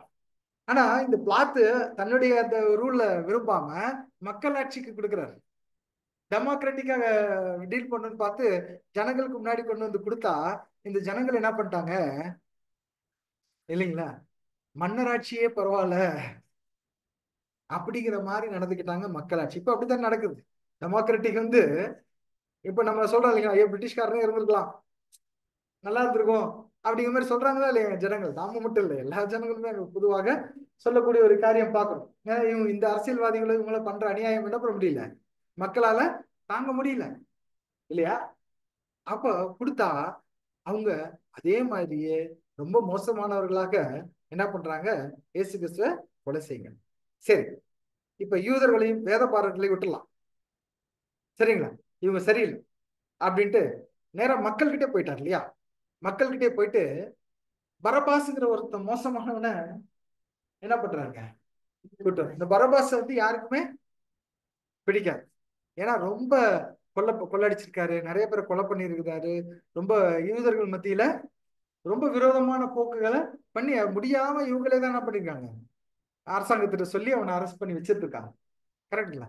அப்படி இருக்கும்போது இந்த வேதபாரகர்கள் பரிசேயர்களுடைய ஏவுதல்னால ஏவி விடுறாங்க ஜனங்களை. நோ நோ நோ நோ, இயேசுவை விட்டுறாதீங்க, இந்த டைம் விட்டுட்டீங்கன்னா பரபாசை நம்ம அப்புறம் பார்த்துக்கலாம். கரெக்டுங்களா? பரபாசை அப்புறம் பார்த்துக்கலாம், ஏதாவது பண்ணிக்கலாம். இயேசு கிறிஸ்துவ என்ன பண்ணிடாதீங்க, விட்டுறாதீங்கன்னு ஏவி விட்டதை இந்த ஜனங்கள் என்ன பண்ணிட்டாங்க, கேட்டுட்டாங்க. இப்ப இருக்க அரசியல்வாதிகள் சொல்லுவது கேட்கறாங்க பார்த்தீங்களா? இந்த ஜனங்கள் ஏதாவது ஒண்ணு சொல்லிட்டா எல்லாரும் அந்த அப்படியே டீமா சேர்ந்து அவங்களுடைய வார்த்தைகள்ல கன்வின்ஸ் ஆயிடுறாங்களா இல்லைங்களா? சோ அது போல கன்வின்ஸ் ஆயிட்டு இவரை கொல்லுங்க, பரபாச விடுதலை செய்யுங்க. சரிங்களா? ஒரு மகா பெரிய பாவி, ஒரு மகா பெரிய புனிதர் மரிக்கும் போது அங்க விடுதலையாக்கப்படுகிறார்.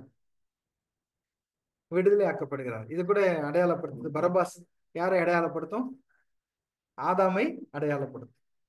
சரிங்களா? ஆதாம் இயேசு கிறிஸ்துடைய மரணத்தின் மூலம் யாருக்கு விடுதலை கிடைக்குது? ஈடுபலி யாருக்கு கொடுக்கப்படுது? ஆதாமை. இந்த பரபாஸ் ஒரு மோசமான ஒரு மனிதன் ஆதாமை இங்க குறிக்கிறதாக இருக்குது. இயேசு கிறிஸ்து அங்க 2ஆம் ஆதாமை குறிக்கிறவராக இங்க இருக்கிறார். சோ அங்க விடுதலை செய்யப்படுது. இப்படியாக என்ன பண்ணிட்டாங்க, கடைசி வரைக்கும் அவர்கள் அநேக குற்றச்சாட்டுகளை சொல்லி கொல்லணும்னு முடிவு பண்ணோன்னே அப்பையும் பிளாத்து என்ன பண்ணிட்டார், ஒரு முடிவு எடுத்தார். தண்ணியை கொடுங்க, சரிங்களா, எனக்கு கொல்றதுல எந்த ஒரு உடன்பாடுமே இல்லை, சரிங்களா, இந்த ரத்த பலி என் மேல வரவே கூடாது, இல்ல என் மேல இல்லை அப்படின்ட்டு அந்த காலத்துல அது ஒரு அடையாளம். கை கழுவி விட்டாங்கன்னு சொல்லுவாங்க இல்ல, அப்படி விட்டாங்க. நீங்களாச்சு அவராச்சு அப்படின்னு சொல்லிட்டு கொடுத்துட்டு எல்லா ரைட்ஸையும் கொடுத்துட்டு இவர் ஒதுங்கிட்டார். கரெக்டா?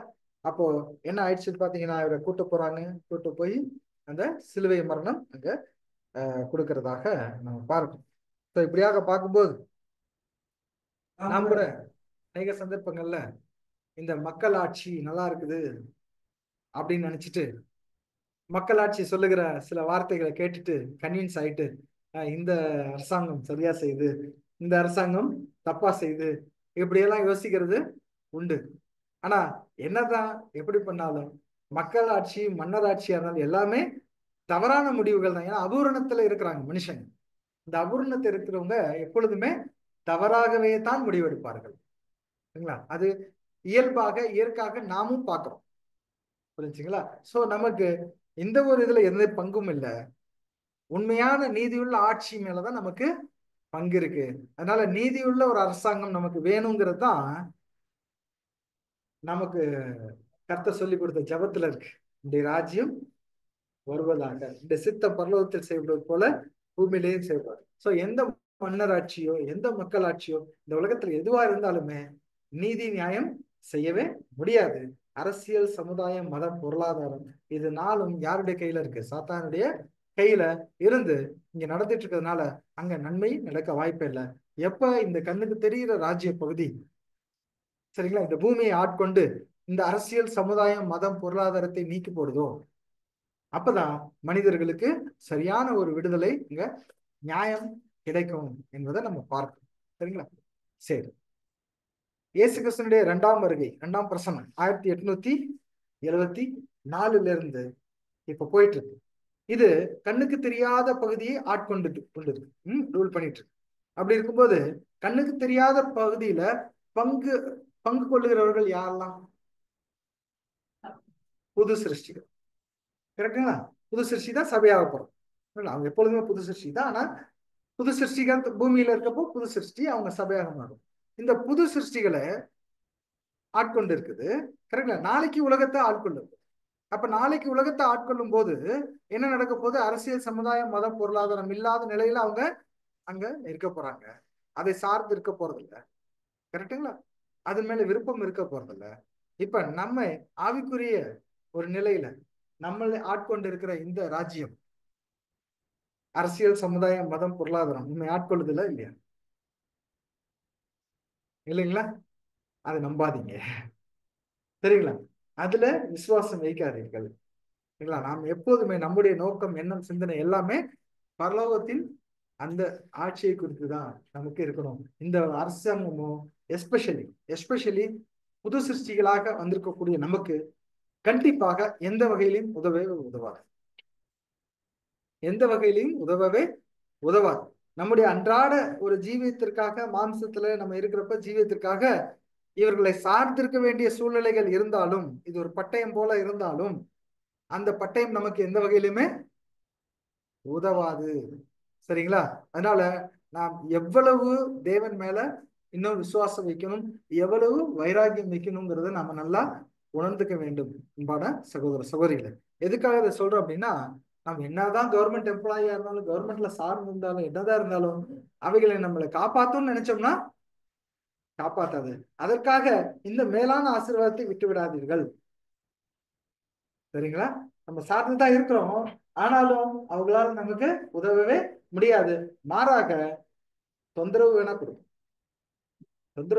அதனால அமைதியா நம்ம என்ன பண்ணலாம் அப்படின்னா, நம்முடைய ஓட்டம் தேவனுக்காகவும், இல்லைங்களா, அந்த சபையுடைய அந்த ஒரு வெற்றிக்காகவும் நாம ஓட வேண்டியதெல்லாம் இருக்கும். அதனால நம்முடைய கான்சென்ட்ரேஷன், நம்முடைய நோக்கம், எண்ணம், சிந்தனை எல்லாம் எப்படி நம்ம ஆரம்பத்துல பார்த்தோம், கோயிலை சுத்தி குடியிருங்க அப்படின்னா, நம்முடைய சிந்தனை எப்போதுமே யாரை பார்த்திருக்கணும்? ஆண்டவரை நோக்கி இருக்கணும். போகும்போதும் வரும்போதும், இல்லைங்களா? இந்த இந்த உலகம், பணம், பொருள் எதுவுமே நமக்கு ஜெயிக்க வைக்காது. அன்றாட தேவைகளை சரி பண்றதுக்கு தான் முடியும். அன்றாட தேவைகளை சரி பண்றதுக்கும் நமக்கு யார் தான் கொடுக்குறாரு? தேவன் தான் கொடுக்குறாரு. எப்படி ஒரு திமிங்கலம் கடலுக்குள்ள இருக்கும்போது ஒரு கதறி ஒரு கூக்குரல் இட்டு தேவனை நோக்கி கேட்கும்போது ஒரு மலை போல மீன்களை அவர் கொண்டு வந்து கொடுக்குறாரோ, அது போல நாம் அனுதினம் கேட்கக்கூடியவர்களா இருக்கும். அதனாலதான் நம்ம ஜெபம்ங்கிற ஒரு விஷயமே நம்ம கொடுத்துட்டாரு. நம்ம எப்போதுமே ஜெபத்தினாலதான் நம்ம கேட்க முடியும், ஜெபத்தினாலதான் ஜெயிக்க முடியும். அது தேவன் கிட்ட இன்றைக்குரிய ஆகாரத்தை எங்களுக்கு இன்னைக்கு தாங்க அப்படின்னு சொல்லி கேட்கறது. ஆனாலும் நமக்கு ரசல் பிரதர் என்ன அட்வைஸ் பண்றாருன்னா, இன்றைக்குரிய ஆகாரம் நீங்க கேட்கறது மாம்சத்தை கேட்காதீங்க, அதை அவர் பார்த்துக்குவாரு, இல்லைங்களா? முதலாவது தேவனுடைய ராஜ்யத்தையும் அவருடைய நீதியும் தேடுங்கள், மித்தமெல்லாம் கூட கொடுக்க, அதை அவர் பார்த்துக்குவாரு. நீங்க அதுல கூட என்ன பண்ணாதீங்க, ஆவிக்குரிய ஆகாரத்தையே கேளுங்க, நீதி அவர் பார்த்துக்குவார். இப்படிங்கிற ஒரு அருமையான ஒரு வைராக்கியம் மிக்க ஒரு விசுவாசத்தை நம்ம கொடுத்துருக்காரு, இல்லையா? கரெக்டுங்களா? சோ இதுல நாம மறந்துடக்கூடாது. சோ நான் உலகத்துக்காக ஓடுறேன் அப்படிங்கிறது, நம்மளை ஓட வைக்கிறாங்க, உலகத்துல ஓட வைக்கிறாங்க. ஆனா நம்முடைய சிந்தனை யோசனை எல்லாம் எதுக்காக தான் இருக்கணும் அப்படின்னா, கர்த்தருடைய காரியத்துக்காக. எப்படா, அதனாலதான் நம்முடைய கமிட்மெண்ட், கோயிலை சுத்தி குடியிருங்கிறதுல அநேக பாயிண்ட் வைக்கலாம். நம்முடைய கமிட்மெண்ட் என்ன இருக்கு அப்படின்னா, அடுத்து நம்முடைய மீட்டிங் என்ன, கன்வென்ஷன் எங்க இருக்கு, இல்லைங்க? இன்னும் ஒரு வருஷத்துக்கு பிளான் போட்டு இப்ப செய்யறாங்க, இல்லைங்களா? கன்வென்ஷன் இங்க இருக்கு, மீட்டிங் இருக்கு, அடுத்து இவ்வளவு ப்ரோக்ராம் இருக்கு, சத்தியத்துக்கு இந்த ப்ரோக்ராம் இருக்கு, இந்த ப்ரோக்ராம் இருக்கு. இதை ஃபர்ஸ்ட் உங்களுடைய லிஸ்ட்ல ஃபர்ஸ்ட் வைங்க. சரிங்களா? அதுக்கப்புறம் நம்முடைய பர்சனல் ஏதாவது முக்கியமானது இருக்கும்போது அதெல்லாம் செகண்டரியா வைங்க. இது ரெண்டும் மெர்ஜ் ஆனிச்சுன்னா, பர்சனலும் சத்தியத்துக்கு கரையும் மெர்ஜ் ஆகும்போது எதுக்கு முக்கியத்துவம் கொடுக்கணும் நம்ம? சரிங்களா? சத்திய காரியத்துக்கு நாம முக்கியத்துவம் கொடுக்க வேண்டியவர்களாக இருக்கிறோம். சரி, சத்தியம் சார்ந்த காரியங்களுக்கு நாம ரொம்ப முக்கியத்துவம் கொடுக்கணும். இதை நாம உணர வேண்டும். சோ இங்க பார்க்கும்போது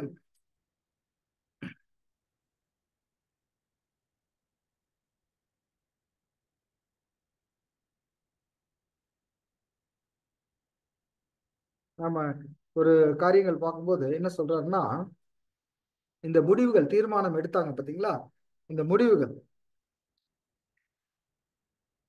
யூதாஸ் ஒரு முடிவை எடுத்தார்.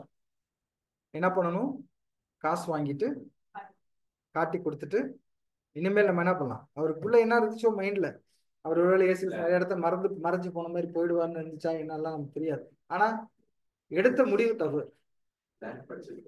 லேண்ட் பர்ச்சேஸ் பண்ணாரு, கரெக்ட்ல? அவருடைய முடிவும் எங்கதான் இருந்துச்சு? அவருடைய முடிவும், அவர் எங்க தூக்கு போட்டு தொங்கினாரு? அவர் எதுக்காக பண்ணாரோ, இல்லைங்களா, அதுதான் அவர். பட்டயத்தை எடுத்தவன் பட்டயத்தினாலே மடிவான் அப்படிங்கிற மாதிரி அங்கேயேதான் அவருடைய முடிவு இருந்துச்சு அப்படின்னு பார்க்கணும். சோ ஏசு கிறிஸ்து கூட, நீ சீக்கிரமா நீ செய்ய வேண்டியதை சீக்கிரமா செய் அப்படின்னு சொல்லிட்டார். மத்தேயு 27ஆம் அதிகாரம் 5ஆம் வசனம்.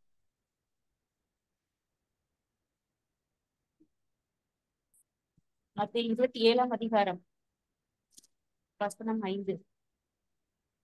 அப்பொழுது அவன் அந்த வெள்ளிக்காசை தேவாலயத்திலே எறிந்துவிட்டு புறப்பட்டு போய் நான்று கொண்டு செத்தான். அப்படிங்களா? பணமும் பிரயோஜனப்படல, மற்றதும் பிரயோஜனப்படல. அவன் போய் என்ன பண்ணிடுறாங்க, நாண்டு கொண்டு செத்தார் அப்படின்னு சொல்லி பார்க்கணும். அதே போல இந்த பிளாத்து கூட என்ன பண்ணிட்டாரு பார்த்தீங்கன்னா, பிளாத்து தன்னுடைய கௌரவத்தை காப்பாத்துறதுக்காக ஏதோ ஒரு சில சூழல்கள் செஞ்சு அவர் நல்லவர் மாதிரி அங்க இருந்துட்டாலும் அவர் வந்து பெரிய நல்லவர்லாம் ஹிஸ்டரி சொல்லலை, வரலாறு சொல்லலை. அவர் தன்னுடைய எதுக்காக இது போல இங்க அனுப்பிச்சாரு அங்க அனுப்பிச்சாருன்னு பார்க்கும்போது தன்னுடைய பதவியை என்ன பண்ணிக்கணும், காப்பாத்திக்கணும் அப்படிங்கிற ஒரு இதுக்காக. ஆனா அவரும் என்ன பண்ணிட்டாரு, கொஞ்ச நாள் என்ன பண்ணிட்டாருங்க, சூசைட் பண்ணிக்கிட்டார். அவரும் அந்த பதவியிலிருந்து தள்ளப்பட்டார். அவரும் ரொம்ப ஒடுக்கப்பட்டார், மற்றவர்களால ஒடுக்கப்பட்ட உடனே அவரும் என்ன பண்ணிட்டாரு, இங்க இறந்துட்டதாக வரலாறு சொல்லுது. அதே போல அண்ணா என்னாச்சு, அண்ணாவுக்கு ஒரு காரியம் அவர் என்ன சொன்னாருங்க, யோவான் 18ஆம் அதிகாரம் 12-13. 18ஆம் அதிகாரம் வசனம் 12 முதல். அப்பொழுது போர் சேவகரும் ஆயுத போர் சேவகருக்கு தலைவனும் யூதருடைய ஊழியக்காரருமாகிய இயேசுவை பிடித்து அவரை கட்டி முதலாவது அவரை அண்ணா என்பவரிடத்தில் கொண்டு போனார்கள். அவன் அந்த வருஷத்து பிரதான ஆசாரியனாகிய காய்பாவுக்கு மாமனாய் இருந்தான். அவனை என்ன பண்ணியிருந்தாங்க, அந்த அண்ணாவை கொஞ்ச நாள் முடிஞ்சதுக்கு அப்புறம் அவரை வந்து ரோட்ல தரன்னு இழுத்துட்டு போய் கொண்டு இருக்கிறாங்க. ஸ்ட்ரீட்ல தெருக்கள்ல அந்த அண்ணாவை இந்த ஜனங்களே தரன்னு ரோட்லயே இழுத்துட்டு போயிருக்காங்க. இழுத்துட்டு போய் இயேசு கிறிஸ்து என்ன மாதிரி செஞ்சாங்களோ சரிங்களா, இயேசு கிறிஸ்து சிலுவை வச்சு செஞ்சாங்க. ஆனா இவங்களுக்கு சிலுவை இல்லை, ஆனா இவர் என்ன பண்ணிருக்காங்க, ரோட்லயே தரன்னு இழுத்துட்டு போய் வரலாறு இதான் சொல்றது. அவரை கூட இங்க ஜனங்களே அடிச்சு கொண்டிருக்காங்க அப்படின்னு பார்க்கணும். அதே போல இந்த ஜனங்கள், யூத ஜனங்கள் இவரை கொல்லுங்க அப்படின்னு சொன்னவங்க இல்லைங்களா, என்ன கேட்டாங்க, மத்தேயு 27ஆம் அதிகாரம் 25ஆம் வசனம்.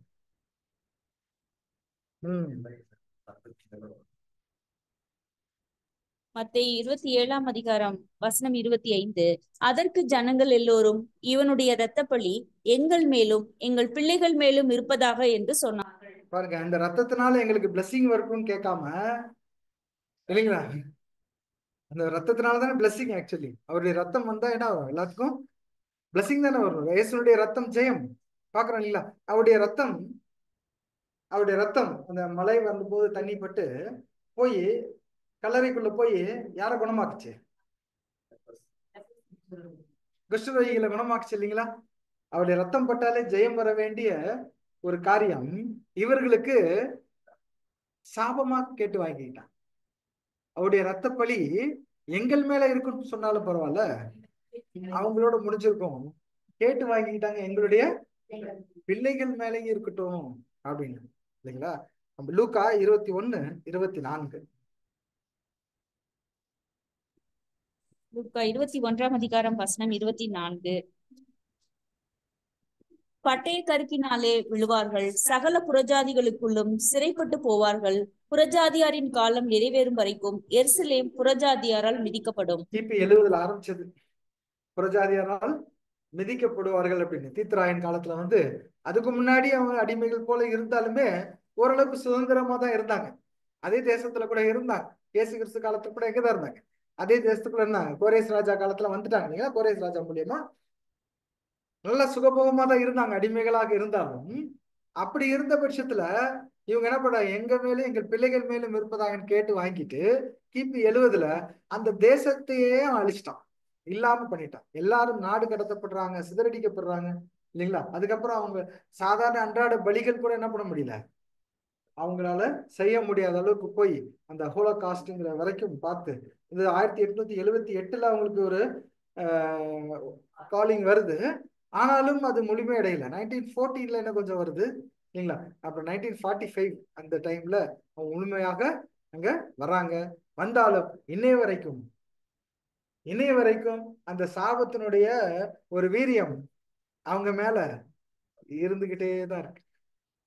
கரெக்டுங்களா. அந்த ரத்த பலியினுடைய வீரியம் இன்னமும் அவங்க மேல இருந்துகிட்டே தான் இருக்கு. அவங்க நிம்மதியா ஒரு நாள் கூட நிம்மதியா தூங்குறதே கிடையாது. ஒரு யூதனை போய் கேட்டீங்கன்னா தெரியும் சரிங்களா, யூதனை போய் கேட்டீங்கன்னா தெரியும், ஒரு நாள் கூட அவங்களால நிம்மதியா எந்த டெரரிஸ்ட் அவங்க வீட்டுக்குள்ள இருந்து குழி போட்டு வருவான்னு தெரியாது. அவங்க வீட்டுக்குள்ள இருந்து பாதாளத்துல எவன் வருவான்னு தெரியாது. எப்ப பாம்பு விழுவும் அவன் மேலன்னு தெரியாது. எங்களை அயன்டோம் வேலை செய்யுமா வேலை செய்யாதான்னு தெரியாது. அதுவும் ப்ராபபிலிட்டியில இருக்கு இல்லைங்களா. அலாரம் சவுண்டு கேட்டுக்கிட்டே இருக்கணும். அலாரம் சவுண்டு கேட்டுச்சுன்னா அவங்க தூக்கத்துல என்ன தூக்கத்துல இருந்தாலும் எழுந்திரிச்சு போய் பங்கருக்குள்ள போய் இருக்கணும். இருந்து அந்த அலாரம் சவுண்ட் எல்லாம் முடிஞ்சு நின்னதுக்கு அப்புறம் 1/2 மணி நேரம் டைம் இருக்கு. அதுக்கப்புறம் ஒரு அலாரம் அடிக்கும். அந்த அலாரத்துல தான் அவங்க என்ன பண்ணணும், மேல வந்து திரும்ப படுக்கணும். தூக்கம் வருமான்னு தெரியாது. சரிங்களா. எப்போதுமே இந்த ராக்கெட் விடுறவங்க எல்லாம் பகல்ல எல்லாம் விட மாட்டாங்க. சரிங்களா, பகல்ல விட மாட்டாங்க, நைட்ல தான் விடுவோம் ராக்கெட். கரெக்டா. சோ இது போன்ற ஒரு மகா பெரிதான கொடிய அனுபவத்துக்குள்ளாக அந்த ரத்தப்பலி அவர்களை இன்னும் வாட்டி வதைத்துக்கிட்டு இருக்குது அப்படின்னு சொல்லி நம்ம பார்க்கணும் இல்லைங்களா. சோ இப்ப பார்க்கும்போது எருசலேமே எருசலேமே உன்னை தத்தளிப்பின் பாத்திரமாக்குவேன் அப்படிங்கிற அந்த ஒரு சம்பவம் இன்னமும் நடந்துட்டு இருக்குது அப்படின்னு சொல்லி பார்க்கிறோம். ரோமர் 11:25.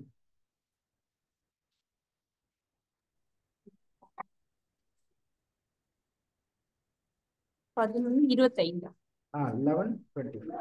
ரோமர் 11 வசனம் 25. மேலும் சகோதரரே, நீங்கள் உங்களையே புத்திமான்கள் என்று எண்ணாதபடிக்கு ஒரு ரகசியத்தை நீங்கள் அறிய வேண்டும் என்று இருக்கிறேன். அது என்னவெனில், புறஜாதிகளுடைய நிறைவு உண்டாகும் வரைக்கும் இஸ்ரவேலில் ஒரு பங்கு கடினமான மனதுண்டாயிருக்கும். புறஜாதிகளுடைய நிறைவு உண்டாகும் வரைக்கும் எந்த புறஜாதிகளை பேசுறாரு? சபை இல்லைங்களா. முடிகிற வரைக்கும் அவங்களுடைய மனது கடினமாக தான் இருக்கும் அப்படின்னு சொல்லி அந்த சாபத்தினுடைய வீரியம் யார் மூலியமா சரியாகுது? அந்த ரத்தப்பலி யார் சுமக்குறாங்க? இப்போ சபை இல்லைங்களா. இவங்க சுமக்குறாங்க. அதை நிவர்த்தி செய்ய வேண்டியது யார் கையில இருக்கு? பாவ நிவாரண பலியின் முடிதல். அது முடியணும். அது முடிஞ்சாதான் இவர்கள்ட்ட இருந்து அது நீங்க பாருங்க, தேவன் ஒண்ணுக்கு லிங்க் வச்சிருக்கு இல்லைங்களா. ஒருத்தருக்கு லிங்க் வச்சிருக்காங்க. யூதர்களுடைய சாபம் நீக்கப்படணும்னா அதுக்கு ஒரு ஒட்டுமொத்த உலகத்துக்கும் தீர்வு இயேசு கிறிஸ்து. யூதர்களுடைய அந்த ஒரு சாபம் விலக போடணும்னா யார் மேல வச்சிருக்காரு? சபை மேல வச்சிருக்காரு இல்லைங்களா. அதுக்கப்புறம் இந்த சபையை தொந்தரவு பண்ணாங்க பாத்தீங்களா, சபையெல்லாம் தொந்தரவு பண்ணாங்க பாத்தீங்களா. அதுக்கப்புறம் நீரோ மன்னன் மூலியமா அவங்கள தொந்தரவு பண்ணவங்களோட மேல இந்த கோபம் எல்லாம் நீங்கணும் அப்படின்னா திரள்கூட்டத்து மேல வச்சிட்டாங்க இல்லைங்களா. சோ இப்படியாக தேவன் ஒண்ணுக்கு லிங்க் வச்சு வச்சு வச்சு கடைசியில அந்த ஒரு அருமையான தெய்வீக திட்டத்தை நிறைவேற்றக்கூடிய ஒரு நிலையில நமக்கு விசேஷம் என்ன அப்படின்னா, நாம் தேவனுக்கு எவ்வளவு நன்றி சொல்லணும் இல்லைங்களா. எவ்வளவு நன்றி சொல்லணும். இந்த ஒரு அருமையான திட்டத்துக்குள்ள நம்மையும் பங்குதாரர்களா வச்சுட்டாங்கன்னா நாம எவ்வளவு கோடி கோடி நன்றி சொல்லக்கூடியவர்களா இருக்கும். காலம் பத்தாது, சொல்றதுக்கு காலம் பத்தாது. அதனாலதான் என்ன புகழுங்க நீங்க அப்படின்னு சொல்லி சபை வாய்ப்பு எவர்லாஸ்டிக் கொடுக்குறேன்றார்.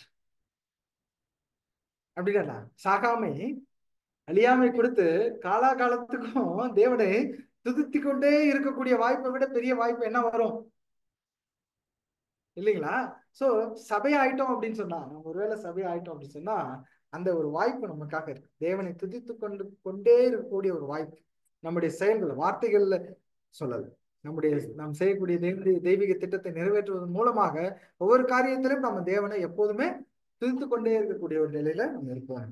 பாருங்க, இவ்வளவு நேரம் பார்த்தா சாபம் பண்ணவங்க அவங்களுக்கு கிடைச்ச அவங்களுடைய முடிவின்படி அவங்களுக்கு தீர்வு நல்லது செஞ்சாங்க. நிறைய பேர் அவங்களுக்கு ஆசீர்வாதம் கிடைச்சதா இல்லையா?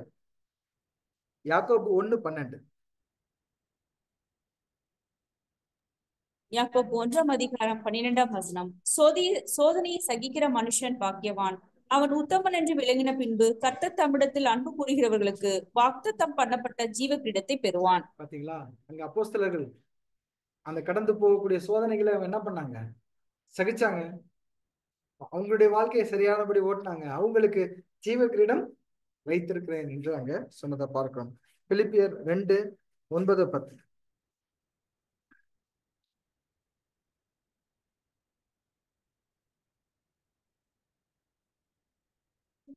2:9-10.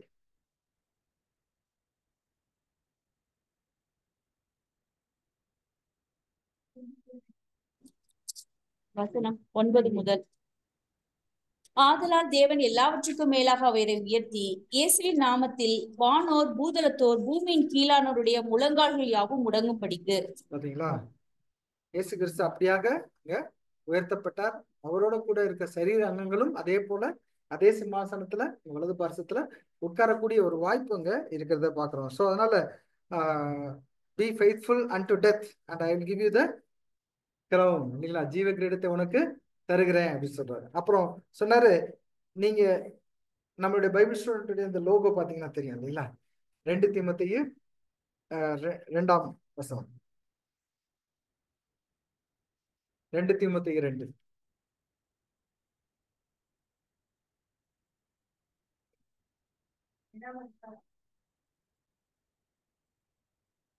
நம்ம அந்த வசனம்னா 3ஆ,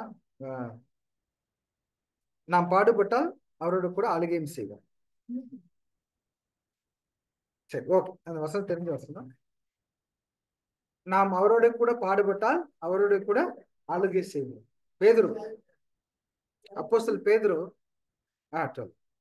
அவரோட கூட பாடுகளை சகித்தோமேயானால் அவரோட கூட ஆளுகையும் செய்வோம். ஆளுகையும் செய்வோம் அப்படிங்கிறது பார்க்கணும். அப்போ பேதுரு அவரு தப்பு செஞ்சாரு, ஆனா அந்த தவறையே செஞ்ச அந்த யோசனையே அவர் என்ன பண்ணிட்டாருங்க, படிக்கலாக மாத்தி தான் செய்த தவறுக்காக அனுதினம் அனுதினம் வருந்தி வருந்தி வருந்தி கடைசியில கீ யார்கிட்ட கொடுக்கப்பட்டுச்சுன்னு பார்க்கலாம், அவர்கிட்டயே கொடுக்கப்பட்டுச்சு இல்லைங்களா. ஏன்னா அவர் தான் கரெக்டா ஹேண்டில் பண்ணுவாரு. ஏன்னா அவருக்கு தான் தெரியும் வரவங்களும் அப்படிதான் இருப்பாங்க, நம்மளெல்லாம் பார்த்து பலவீனமா தான் இதுக்குள்ள வருவாங்க, என்ன மாதிரியே மீறுவாங்க, என்ன மாதிரியே மறுதளிப்பாங்க இல்லைங்களா. ஆனாலும் சரி பண்ணிக்குவாங்க, சரிங்களா, சரி பண்ணிக்குவாங்க அப்படின்ட்டு அவர்கிட்டே கொடுத்தாரு கீய. அப்படின்னு அருமையான ஒரு காரியம். நமக்கும் அந்த சூழல்கள், அநேக சூழல்கள் நம்ம மறுதளிக்கிற மாதிரி நடந்திருக்கும், இது வரைக்கும் போயிருக்கோம், கரெக்டுங்களா. ஸோ அப்படி இருக்கும்போது நான் அதையே நினைச்சிட்டு போய் யூதாஸ் போல நான் முடிச்சிட்டேன், எல்லாம் முடிஞ்சது அப்படின்னு சொல்லி வாழக்கூடிய அந்த ரைட்ஸை இழந்துட்டார் இல்லைங்களா, சூசைட் பண்ணிட்டு மறிச்சிட்டார், கரெக்டுங்களா. ஸோ அந்த மாதிரி இல்லாம, ஐயோ நான் தப்பு செஞ்சுட்டேன், எனக்கு முடிஞ்சிச்சு, இனிமேல் தேவன் என்னை வந்து காப்பாத்துவாரா, காப்பாற்ற மாட்டாரு அப்படிங்கிற ஒரு மாதிரியான தவறுகளுக்குள்ள போயிருந்தாலும் இதா இருந்தாலும், ஒருவேளை பேதுரு போல அதுக்காக மனம் வருந்தி திரும்பவும் அது போல செய்யாமல் நாம் வந்து அதுக்குள்ள சத்தியத்துக்குள்ளாக வந்து நிலை நிற்கும் போது பேதுருக்கு கொடுக்கப்பட்ட அந்த கீயினுடைய தொடர்ச்சி யார்கிட்ட கொடுக்கும், சபைகிட்ட கொடுக்கும்.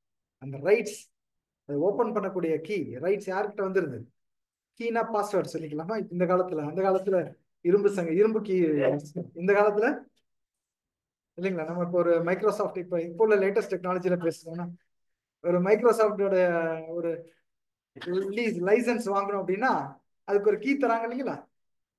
அந்த கீ இருந்தா தான் என்ன பண்ண முடியும், அதுக்குள்ள போய் பண்ண முடியும் இல்லைங்களா. அது போல சபை வாய்ப்புக்குள்ள போறதுக்கான கீ, இந்த சத்தியத்தை அறியறதான கீ, இந்த சத்தியம் புரிகிறதற்கான கீ, அந்த சீஷத்துவத்துக்கான கீ நம்மள்கிட்ட கொடுக்கப்பட்டிருக்குது என்பதை நம்ம பார்க்கிறோம். ஸோ இப்படியாக அது பாடுபடுதல் அப்படிங்கிற கீ, பாடுபடுதல் அப்படிங்கிறதே ஒரு ஆசீர்வாதம், அது எல்லாருக்கும் கிடைக்கிறதே இல்லை, அது ஒரு ஆசீர்வாதம். ஸோ நாம் இந்த சோதனை குறித்து நாம் என்ன பண்ணக்கூடாது, ரொம்ப கவலைப்படாமல், யாக்கோபு 1ஆம் அதிகாரம் 3ஆம் வசனம். யாக்கோபு 1ஆம் அதிகாரம் வசனம் 1. தேவனுக்கும் கர்த்தராகிய இயேசு கிறிஸ்துவுக்கும் ஊழியக்காரனாகிய யாக்கோபு சிதறியிருக்கிற 12 கோத்திரங்களுக்கு வாழ்த்துதல் சொல்லி எழுதுகிறதாவது, 3ஆம் வசனம். உங்கள் விசுவாசத்தின் பரீட்சையானது பொறுமையை உண்டாக்கும் என்று அறிந்து அதை மிகுந்த சந்தோஷமாக எண்ணுங்கள். பாத்தீங்களா, உங்களுடைய விசுவாசத்தினுடைய பரீட்சையானது பொறுமையை உண்டாக்கும் என்று அறிந்து அதை மிகுந்த சந்தோஷத்தோட ஏற்றுக்கொள்ளுங்கள் அப்படின்னு சொல்றாரு யாக்கோபு. அவர் என்ன பண்ணாருங்க, அவர் தான் முதல் ரத்த சாட்சி இல்லையா யாக்கோபு. அவர் தான், அவரை என்ன பண்ணாங்க, ரத்த சாட்சி கொல்லதான் பண்ணாங்க. யாக்கோபு என்ன பண்ணிட்டாங்க, கொண்டுட்டாங்க இல்லையா. யாக்கோபுல முன்னாடி இருந்தார். இவங்க ஸ்டேவான் எப்போ வந்தாரு, பவுல் காலத்துல. ஸ்டேவான் வந்து ஸ்டீஃபன் வந்து பவுல் காலத்துல, அது நமக்கு ரெக்கார்ட்ல இருக்கு. ஆனா யாக்கோபு என்ன பண்ணிட்டாரு, முன்னாடியே மறிச்சிட்டாரு இருக்கா இல்லையா வசனம், முன்னாடியே மறிச்சிட்டாரு. அப்ப அவரு ஒரு ரத்த சாட்சி, முதல் அப்போஸ்தலர்கள்ல மறிச்ச முதல் ரத்த சாட்சி யாருதான், யாக்கோபு தான். அதனாலதான் இயேசு கிறிஸ்து தனியா போய் ஒரு நாள் எடுத்துக்கிறாரு அவர்கிட்ட பேசுறது. அவர் சொன்ன சில காரியங்கள்லாம் நமக்கு ஒருவேளை யாக்கோபு எழுதின அதிகாரங்கள் இயேசு கிறிஸ்து சொன்ன வசனங்களா தான் இருந்திருக்கும். அப்படிதான் நம்ம பார்க்கறோம். யாக்கோபு எழுதின விஷயங்கள்லாம் இயேசு கிறிஸ்து சொன்னதா தான் அப்படி இருக்கும். நீங்க சொன்ன இப்ப இந்த பொறுமையோட கூட நீங்க இருந்தீங்கன்னா ஜீவகிரீடத்தை பெற்றுக்குவீங்கன்னு சொன்னது கூட யார் தான் சொல்லி கொடுத்துருக்காரு? இயேசு கிறிஸ்து அங்க யாக்கோபுட்ட ஸ்பெஷலா சொல்லி இது மாதிரி எழுது அப்படின்னு சொல்லியிருக்கும் இல்லைங்களா? அதனால அநேக பிரசங்கள் மலை பிரசங்கள் இருந்திருந்தாலும் ஒரு ஸ்பெஷலா இங்க சொல்லி எழுத சொல்லியிருக்கலாம். சோ இது மாதிரி பார்க்கும்போது நாம் சங்கீதம் 37:24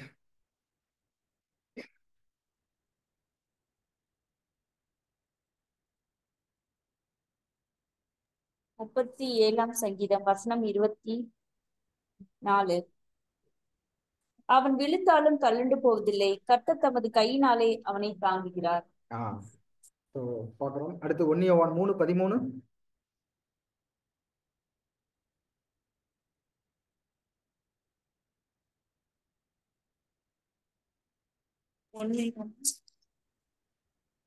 ஒன்று யோவான் 3ஆம் அதிகாரம் வசனம் 11. நாம் ஒருவரில் ஒருவர் அன்பு கூற வேண்டும் என்பதே நீங்கள் ஆதி முதல் கேள்விப்பட்ட விசேஷமாய் இருக்கிறது. 2 கொரிந்தியர் 4:17. 2 Corinthians 4:17. மேலும் காணப்படுகிறவர்களை அல்ல, காணப்படாதவைகளை நோக்கி இருக்கிற நமக்கு அதி சீக்கிரத்தில் நீங்கும் லேசான நம்முடைய உபத்திரவம் மிகவும் அதிகமான நித்திய கன மகிமை உண்டாக்குகிறது. சரிங்களா? இவ்வளவு பார்த்த இயேசு கிறிஸ்துனுடைய அந்த உபத்திரவங்கள், அவர் பார்த்த உபத்திரவங்கள் எல்லாம் கடைசியில எப்பேற்பட்டதுதான் நமக்கு பெருசா தெரியுது. அவனா கிடைச்ச மகிமையை பார்க்கும்போது அது அவருக்கு லேசானது. அதே போல நாமும் இந்த உலகத்துல இருக்கும்போது நமக்கு ரொம்ப லேசானது. ரொம்ப அவர் கிடைச்ச இது கிடைக்கணும்னு அவசியம் இல்லை, ஆனா கொஞ்சமா தான் கிடைக்கும். அந்த லேசான உபத்திரவத்துல நாம சரியாக நடந்து வெற்றி கண்டோம் என்றால் அந்த மகிமையான இந்த ஒளி, அந்த பிரகாசத்துக்குள்ள நாம போகக்கூடிய ஒரு வாய்ப்புகள் இருக்கும். அதனால முடிவு பரியந்தம் நாம விசுவாசத்துல உறுதியா இருக்கணும். அப்பொழுது உங்களுக்கு ஜீவ கிரீடம் வைக்கப்படும். சோ நம்முடைய ஆண்டவராக இயேசு கிறிஸ்து ஒரு தீர்மானம் எடுத்தார், முடிவு எடுத்திருந்தார். அவருடைய முடிவுகளை எப்படி விளைவுகள் வந்துச்சுன்னு பார்த்தோம். நல்ல விதமா எடுத்த முடிவு பார்த்தோம், கெட்ட விதமா எடுத்த முடிவுகள் பார்த்தோம். இப்ப நாம் என்ன மாதிரி முடிவு எடுக்க போறோம், இதுதான் நம்முடைய பாடம் இல்லைங்களா? நாம் எந்த மாதிரியான முடிவு எடுக்கிறோம் அப்படிங்கிறது யார் கையில விட்டாச்சு? நம்ம கையிலேயே அங்க விட்டாச்சு இல்லைங்களா? இப்பொழுதே முடிவு செய்யும். தேவன் தாமே இந்த வசனங்களையும் வார்த்தைகளையும் ஆசீர்வதிப்பாராக.